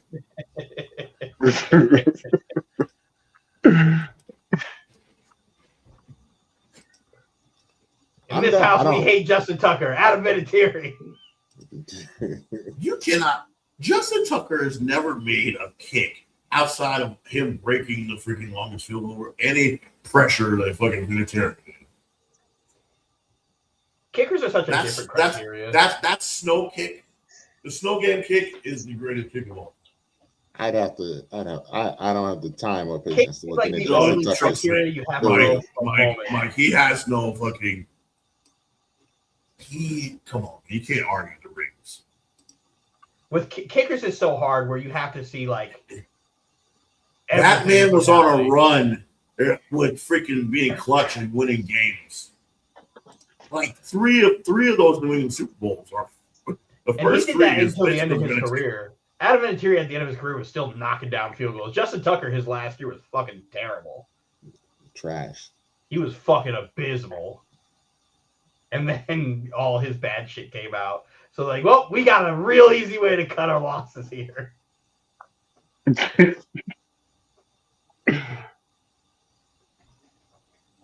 Shout out to Vinatieri. All right. I'm good. You got anything else? March Madness starts next week. I'm good. March Madness. Yo, when are we doing the brackets, man? I'm trying to win this shit. Anthony, listen, I don't know. What are you studying? Whatever you're studying, stop studying. We told him. Well, Dale told me not to do no research. We told him. I'm good on this. I can't win either way. If I study, I get thinking. Dylan complains if I study. If I don't study, like no. Anthony, here's what you need to know. There's going to be a 5-12, 6-13, 4-11. That's where the upsets happen. Okay. No. See, you're doing too much. Here's what Anthony needs to do. And I've done the math on this like 4 years in a row at this point. And Anthony keeps telling me to stop, like, Dylan's telling me not to do research. Just don't do research, right? Just pick the favorite. Pick the favorite every single matchup, and you will do better than Mike. Because the goal for Anthony shouldn't be to win. It should be to perform better than last year. And actually be in the tournament going into like the fourth day of the tournament. Or is it 5-12, 6-11, 4-13? That's where the upsets happen. One of those. Anthony, just pick chalk. And I guarantee you will still be involved. You talking like this is crazy. When you literally won because of the championship game. Mike, that's the first time you've been there. Like, you cannot tell me it literally came down to me, you, and Notorious in the championship game, and you're sitting here talking. Just pick chalk, and you'll beat Mike. Mike, the opening tournament we did on this pod, you were in last place, and it hasn't happened since. I was dominating the tournament. Wait a minute, I was dominating the tournament until the end. Mike, how many championship games have you played in? You have the results here. Let me go. None. Well, None. I played in 3. I played in 3 championship games. Good for you. 1, 2. Where's that? Until you win, you can't tell me how to win. 3 championship games? What does The Rock say? Know your role. And shut your Who won last year? Who won last year? Me. Who won the year before that? James. And I was in the championship game that year. No, it was me, Roz, me, James. Because James won the first one. I believe. No, yeah, James won the first one. I won the second one. Roz won the third one. I could have won 3 in a row. Because I was in the championship game with Roz. I could have been the 3-time. I could have been the 3-time. God damn, Mike. Could have been the 3-time. Yeah, I'm trying to look at the history. Shit. Yeah, I was just trying to look for the history so I can. Right now, I'm the most winningest fucking March Madness person alive for this fucking bracket here. Okay? Anthony, listen to me. Listen to me. Just pick chalk. They'll be involved. I'll tell you when the brackets are available. All right, dude. Sunday. They'll be available. One of those, yeah. Sunday. The one of those. There's at least one in every round. One of those matchups has an upset. You could pick the favorites on one, and then all the favorites get upset. And I should never listen to that fucking Dylan. Fuck Dylan. The most winningest person. I blame Dylan, and he's going to tell you you should have did your research. No, I'm going to say you should have listened to him. I'm telling him exactly what to do, and he's not going to do it. Well, first of all, the Beretta boys are always in at the end. It's not like you see. Listen, I'm going to do whatever is going to be told of me, and if I don't get the results, someone's going to be held accountable. Andy, That's all I'm going to say. I've been telling you to do this for 3 years, and you have yet to listen to me. Yeah, but don't pick no. It's a lot easier said than done, Dylan. Don't pick no sorry ass school like. Don't pick no sorry ass school like Cottonmouth University out of fucking Utah. Go to the fucking Elite Eight. I am the most winningest March Madness participant in this pod. Will be, always be. I'm the best there is, the best there was, the best there ever will be. Look at it like it is like join group or like, there's nobody in the group. I'm like, what? I swear we can look up the history. Maybe when I reactivate it, we'll be able to look it up. Anthony, I've been telling you for 3 years, just pick chalk, and you keep telling me okay, and then you go left. And then you go left. Just watch out for you make it sound like it's so black and white. Just watch out for Miami of Ohio. Miami of Ohio still undefeated. Yes, they are. You pick the high pick or the low pick. If they lose, they should still make it. That's bullshit. They want to say, oh, if they lose, they're out. I'm like, there's 68 teams that are ranked in the top 25. How can they not make a 68-team tournament for one loss? They're gonna make it. They're gonna make it. Even if they lose, they'll make it. Yeah, if they lose, they should fucking make it. Definitely. There's one team that's undefeated. Just need to. They didn't play nobody, but there's just one team. The backlash from them not making it would be. It's a stupid thing when they say, "Oh, if they lose, they're not in." I said they're right in the top 25. They're undefeated. There's 68 teams. They can afford a loss. They can afford a loss. One loss. Get out of here. They shouldn't have to fucking win the tournament again. So apparently, while Connor Hughes, who's on the Jets beat, was recording a podcast live, he got a phone call, and it was like, "Oh, we got breaking news," and he's like, "Sorry, that was an agent." And he wanted to know why the hell the Giants re-signed Evan Neal.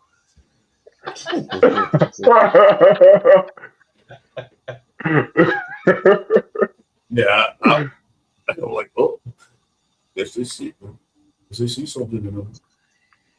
All right, so we're gonna wrap this up. When we join you next week, me and Dylan will hopefully be in a very good Team USA mood. Hopefully, they will have gotten their shit together by next week. And I have a fallback team. You have 3. Yes, you're right. You're right. I do. Ridiculous. But listen, you can't blame my daddy.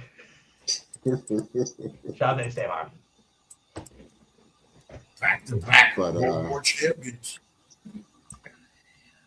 We'll see. So we'll have that. Fuck the UK. Fuck Canada. We don't want to hear none of you motherfuckers. Get bounced. Drop the fuck out of here. Canada, see you later. They got bounced. Guys, we don't support his opinions, guys. Mike and I were on here talking that shit when USA was beating Canada. Who's we? We're probably up there. I was in there too.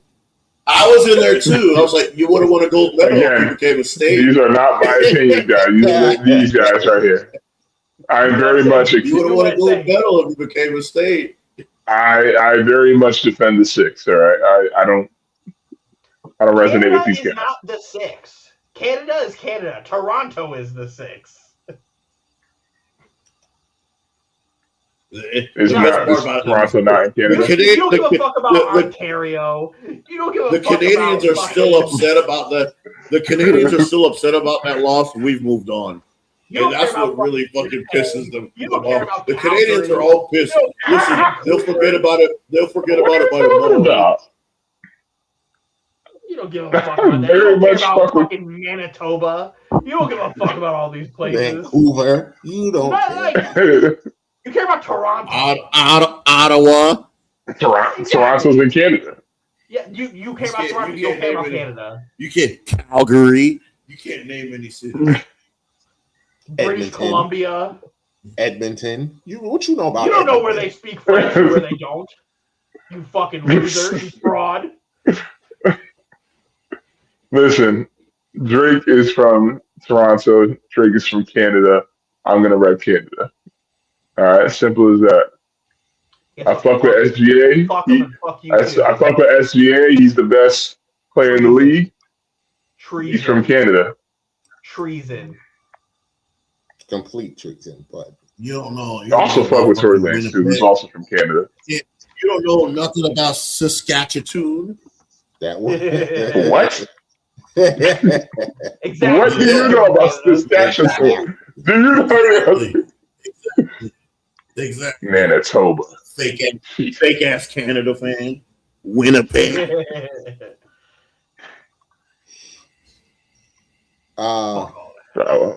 We'll be back. Alberta. The Where's Roz counter has reached another week. You guys know where he's out. You know what he's out there doing in these streets. Can I shout out myself really quick? Yes. Can I give myself on him? Because remember that fact that I brought up months ago that the Jets were either going to draft Fernando Mendoza or trade for a veteran quarterback? And then we traded for a veteran quarterback, and Roz tried to tell me it wasn't a fact. I said, no, it's a fact. It's just early. It's just early. I mentioned it in the chat when it happened. Roz started a whole ass other conversation about his favorite quotes from the podcast. Clean deflection. So not only, especially because he was like, I'm not allowing that. That is not going to happen. That is not going to happen. And guess fucking what? It fucking happened. Yeah, but why would he think that wouldn't happen?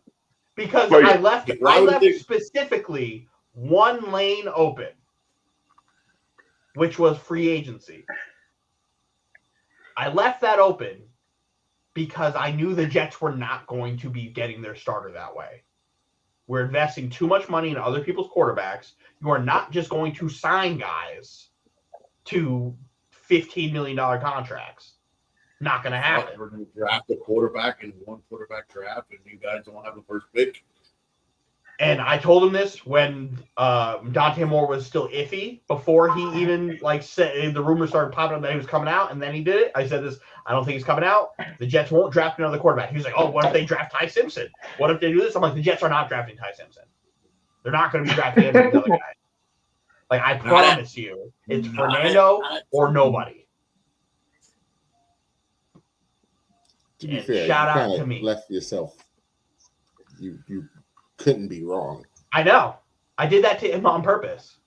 That's why it's like when initially arguing, he was like, "What were you doing there?" I was like, "Oh, I purposefully made it in a win-win situation." We're either going to draft Mendoza, trade, or sign a free agent. No. I left myself 66%. I left 33% for him. It was either draft Mendoza or trade for a vet. If we would have signed Gino, I was fucked. And there was no way to do it. But Anthony came through, man.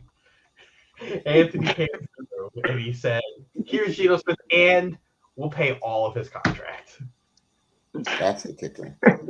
Came through because they were going to pay all his contract anyway. So why not get? Yeah, because they said they were going to release him. So guess what? You're going to pay it regardless. What do you think the Dolphins are doing the next freaking 2 years? They're trying to get freed up.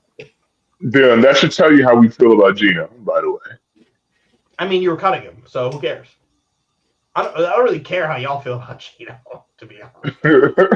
I truly don't. It's not like you guys were like the Vikings and you had I'm just glad someone I hate is going to be manning center for the New York Jets now. Like, no more of people I like having to deal with playing for the Jets and then having you just trash them all year.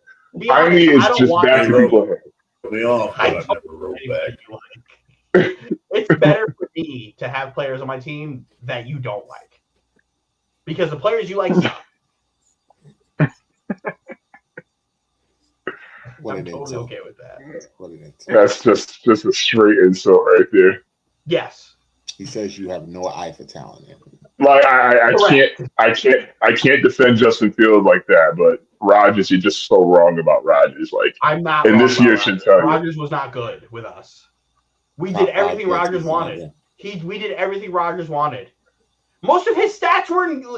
Yeah, say it again. Oh my God! Garbage time. Everything's garbage time up in here. My favorite example was the last Bills game that we played, where we were down 40 with no points on the board.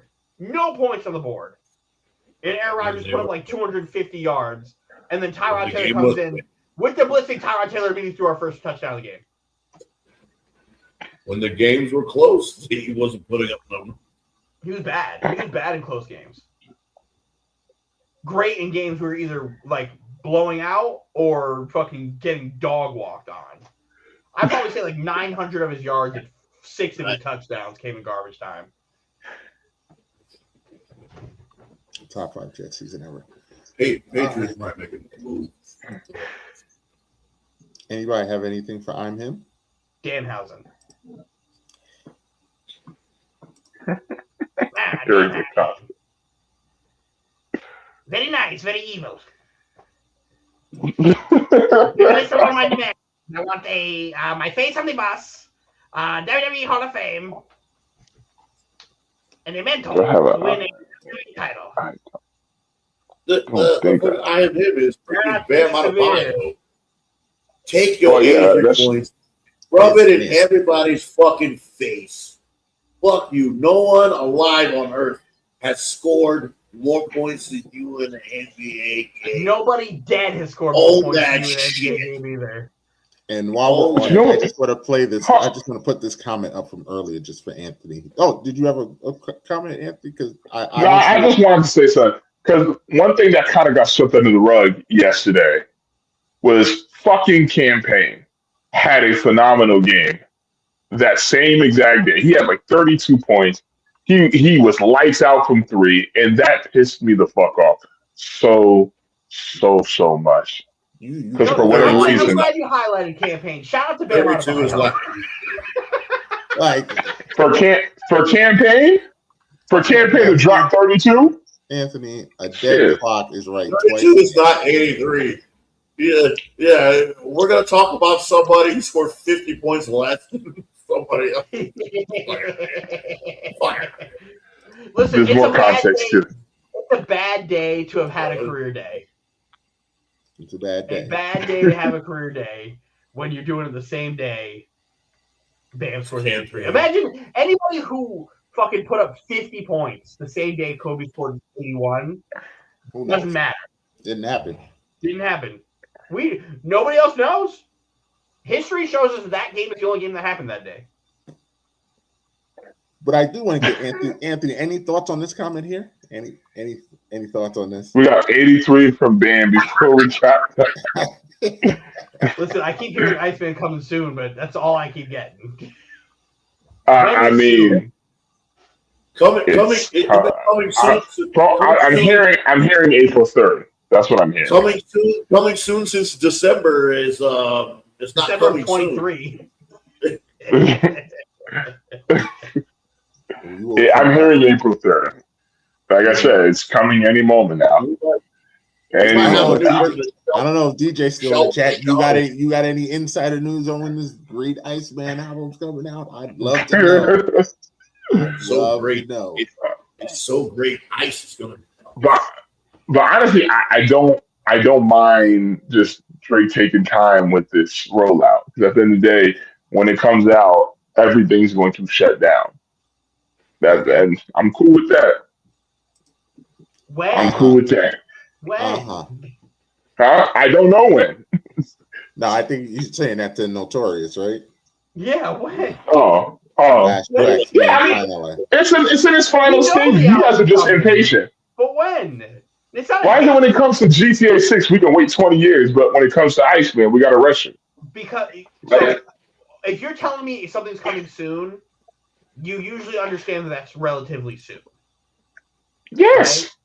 If you tell me, hey, this game is coming out eventually, I can wait. But soon is soon. Thank you. Thank you. When is soon? When is soon? Eventually, I'm hearing down April the road. 3rd. Well, Pete Carroll, we can talk about this after we're done recording, but Pete Carroll has come out of silence and has done an interview. with who? Who is this? With Rich Cimini, Jet beat writer, That's random. about his time with the Raiders and Geno Smith. Interesting. Very. I want to hear what that loser has to say.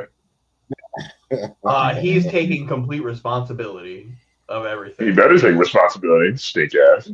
He's asleep. He said, you know what? Fuck it. Before we do it, let's do this really quick. He says, quote, he got off to such a miserable start, and it wasn't just him, Carroll said. It was the whole thing. We didn't function well early on, and he got behind the 8 ball right from the beginning. Everybody wanted to blame him for it, and he took it and took it and took it, and then they captured him in exchange or whatever. He just didn't get to reap the benefits of our relationship. Carroll was alluding to a late season incident in which Smith flipped off Raiders fans while leaving the field after a loss. I remember that game. Mike, is that not? There's no coming back from that. There's no coming back from that. And that is the second time in his career he has done that. Oh, God. When Geno has decided that's it, that's it. Whether he's 23 or fucking 34. And immaturity. And Jet fans, this honeymoon is going to last all of 3 weeks.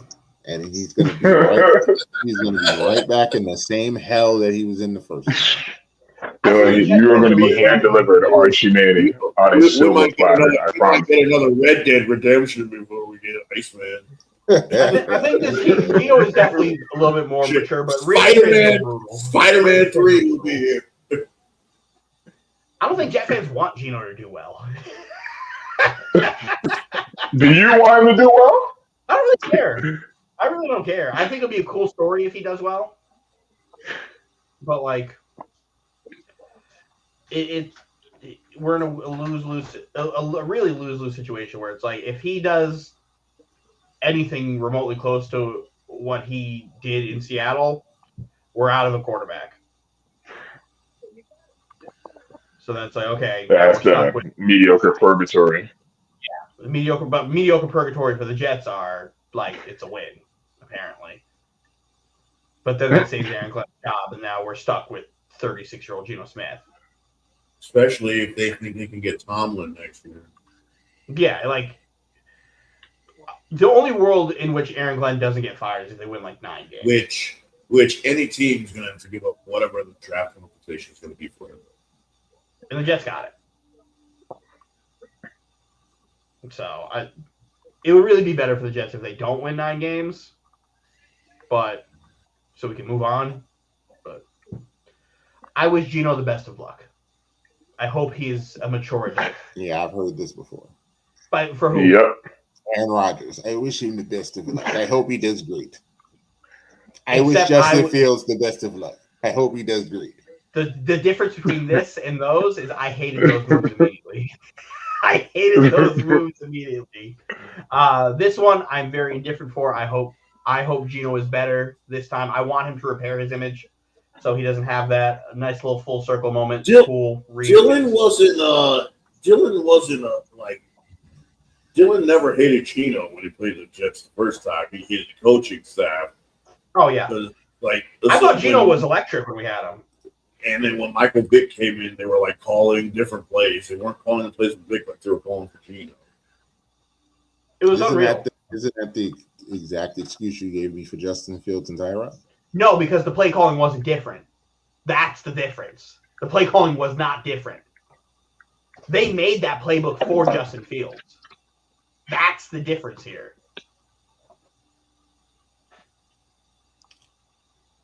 So You always hated him. I always hated Justin Fields, but I hated him even more when I actually reviewed every snap he took weekly from all 22. Every single snap. And you knew more than the team. No, I knew more than Justin Fields did. Is it saying a lot? No. Because at some point, even like I like Justin Fields, but you couldn't defend him. And I like one of his biggest guys, one of his biggest supporters. I think you should say in Chicago. It's that you couldn't defend it anymore. It's like guys are there. Don't worry, Gino gonna come and rip 7 off his back. Ha! Give me that shit, son. All right. I've had enough. This has been enough fun for tonight. He's like, I hate y'all. This is ridiculous. Shout out to the Titans. I gotta catch Mewtwo. Your son got past Misty yet? No, I have a Bulbasaur. He hasn't played. Jaden is currently very upset. He didn't know that if you hit all 4 of these buttons at the same time, like just by putting your thing, it soft resets your game. And he forgot to save. So he lost like maybe an hour of training that he did. So he's pretty upset. So I did him a favor. Dylan, I know you didn't. What? You did the train. He got to learn. Oh no, I'm not doing that. I made him a Bulbasaur egg. I made him a Bulbasaur to help him out, so he doesn't have to use his trash ass Oddish.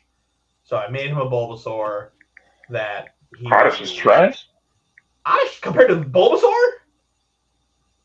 Trash. Oh, I thought you said Oddish was just trash. No, compared to the boys got to Bulbasaur, learn, James. The boy got to learn. You got to go through the. You got to go through the trenches. He made the mistake. He's got to learn. Oddish should be able to handle Misty. Yeah, but I bet you he won't hit them buttons again. He lost an hour of training. I bet you he won't hit them buttons again. He has not played since. Since then, I have put in 34 hours. 34 hours. He's angry and he's got to. I promise you, I'm 70% done with the Pokedex. He ain't gonna do it again. Just like on Wukong, I was really upset when I lost to that boss, and I had to do my yeah. So Jaden was like, Jaden is not used to games being like that. When I started playing this, I was like, wow, these newer Pokemon games really fucking hold your hand. Yeah, they really made Pokemon games now just dumb as fuck. Because all the fucking Pokemon get XP whether or not in battle. They got rid of HMs. They got rid of everything's. Well, HMs should. HM should have never. Well, no, that was good though. That should have never been a thing. Getting EXP share even when you're not even in battle was stupid. Always thought that was stupid. Made it too easy. You go from fucking Scarlet and Violet to then go back 20 years. I was like, holy shit, this is such a different game. Like, I put thousands of hours in this fucking game growing up. Thousands figure out of hours. what move you want to put an HM on. Dude, since I put Venusaur in my fucking box, Venusaur is my rock smash bitch. Caught a belt and flash. Fire Red, the HM situation is not horrible in Fire Red and Leaf Green. It's really awful in like Ruby, Sapphire, and Emerald. Like that's when it's like horrendous. Yes. That's like the surf and waterfall and like Jesus Christ, man. I mean, I had to teach my Lapras waterfall out of pure necessity in this game because of the 4 islands, of the Sevi Islands. But like, yeah, going back and playing Leaf Green after so many years, it's like, wow, this game has so much depth into it than any of these other fucking games do. Remake Gen 5. Or release those games. Or if you're gonna give me the trade portal for Hoenn for Gen 3 after I've done all this stuff in Fire Red, you should at least release Emerald on this shit the same way. So I can actually do the trades. Because there's no point in me having this fucking ability to trade with Hoenn from Kanto, and I can't.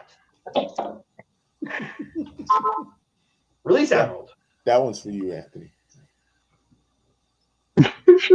Release Emerald, remake fucking Gen 5. Gen 5 is awesome. And that is your Pokemon report from Dylan. For Dylan, fuck this stupid Steven, game. Anthony, who is clearly frustrated at something. I'm playing 2K right now, and I'm losing bad. Surprise, surprise. We will see you next week.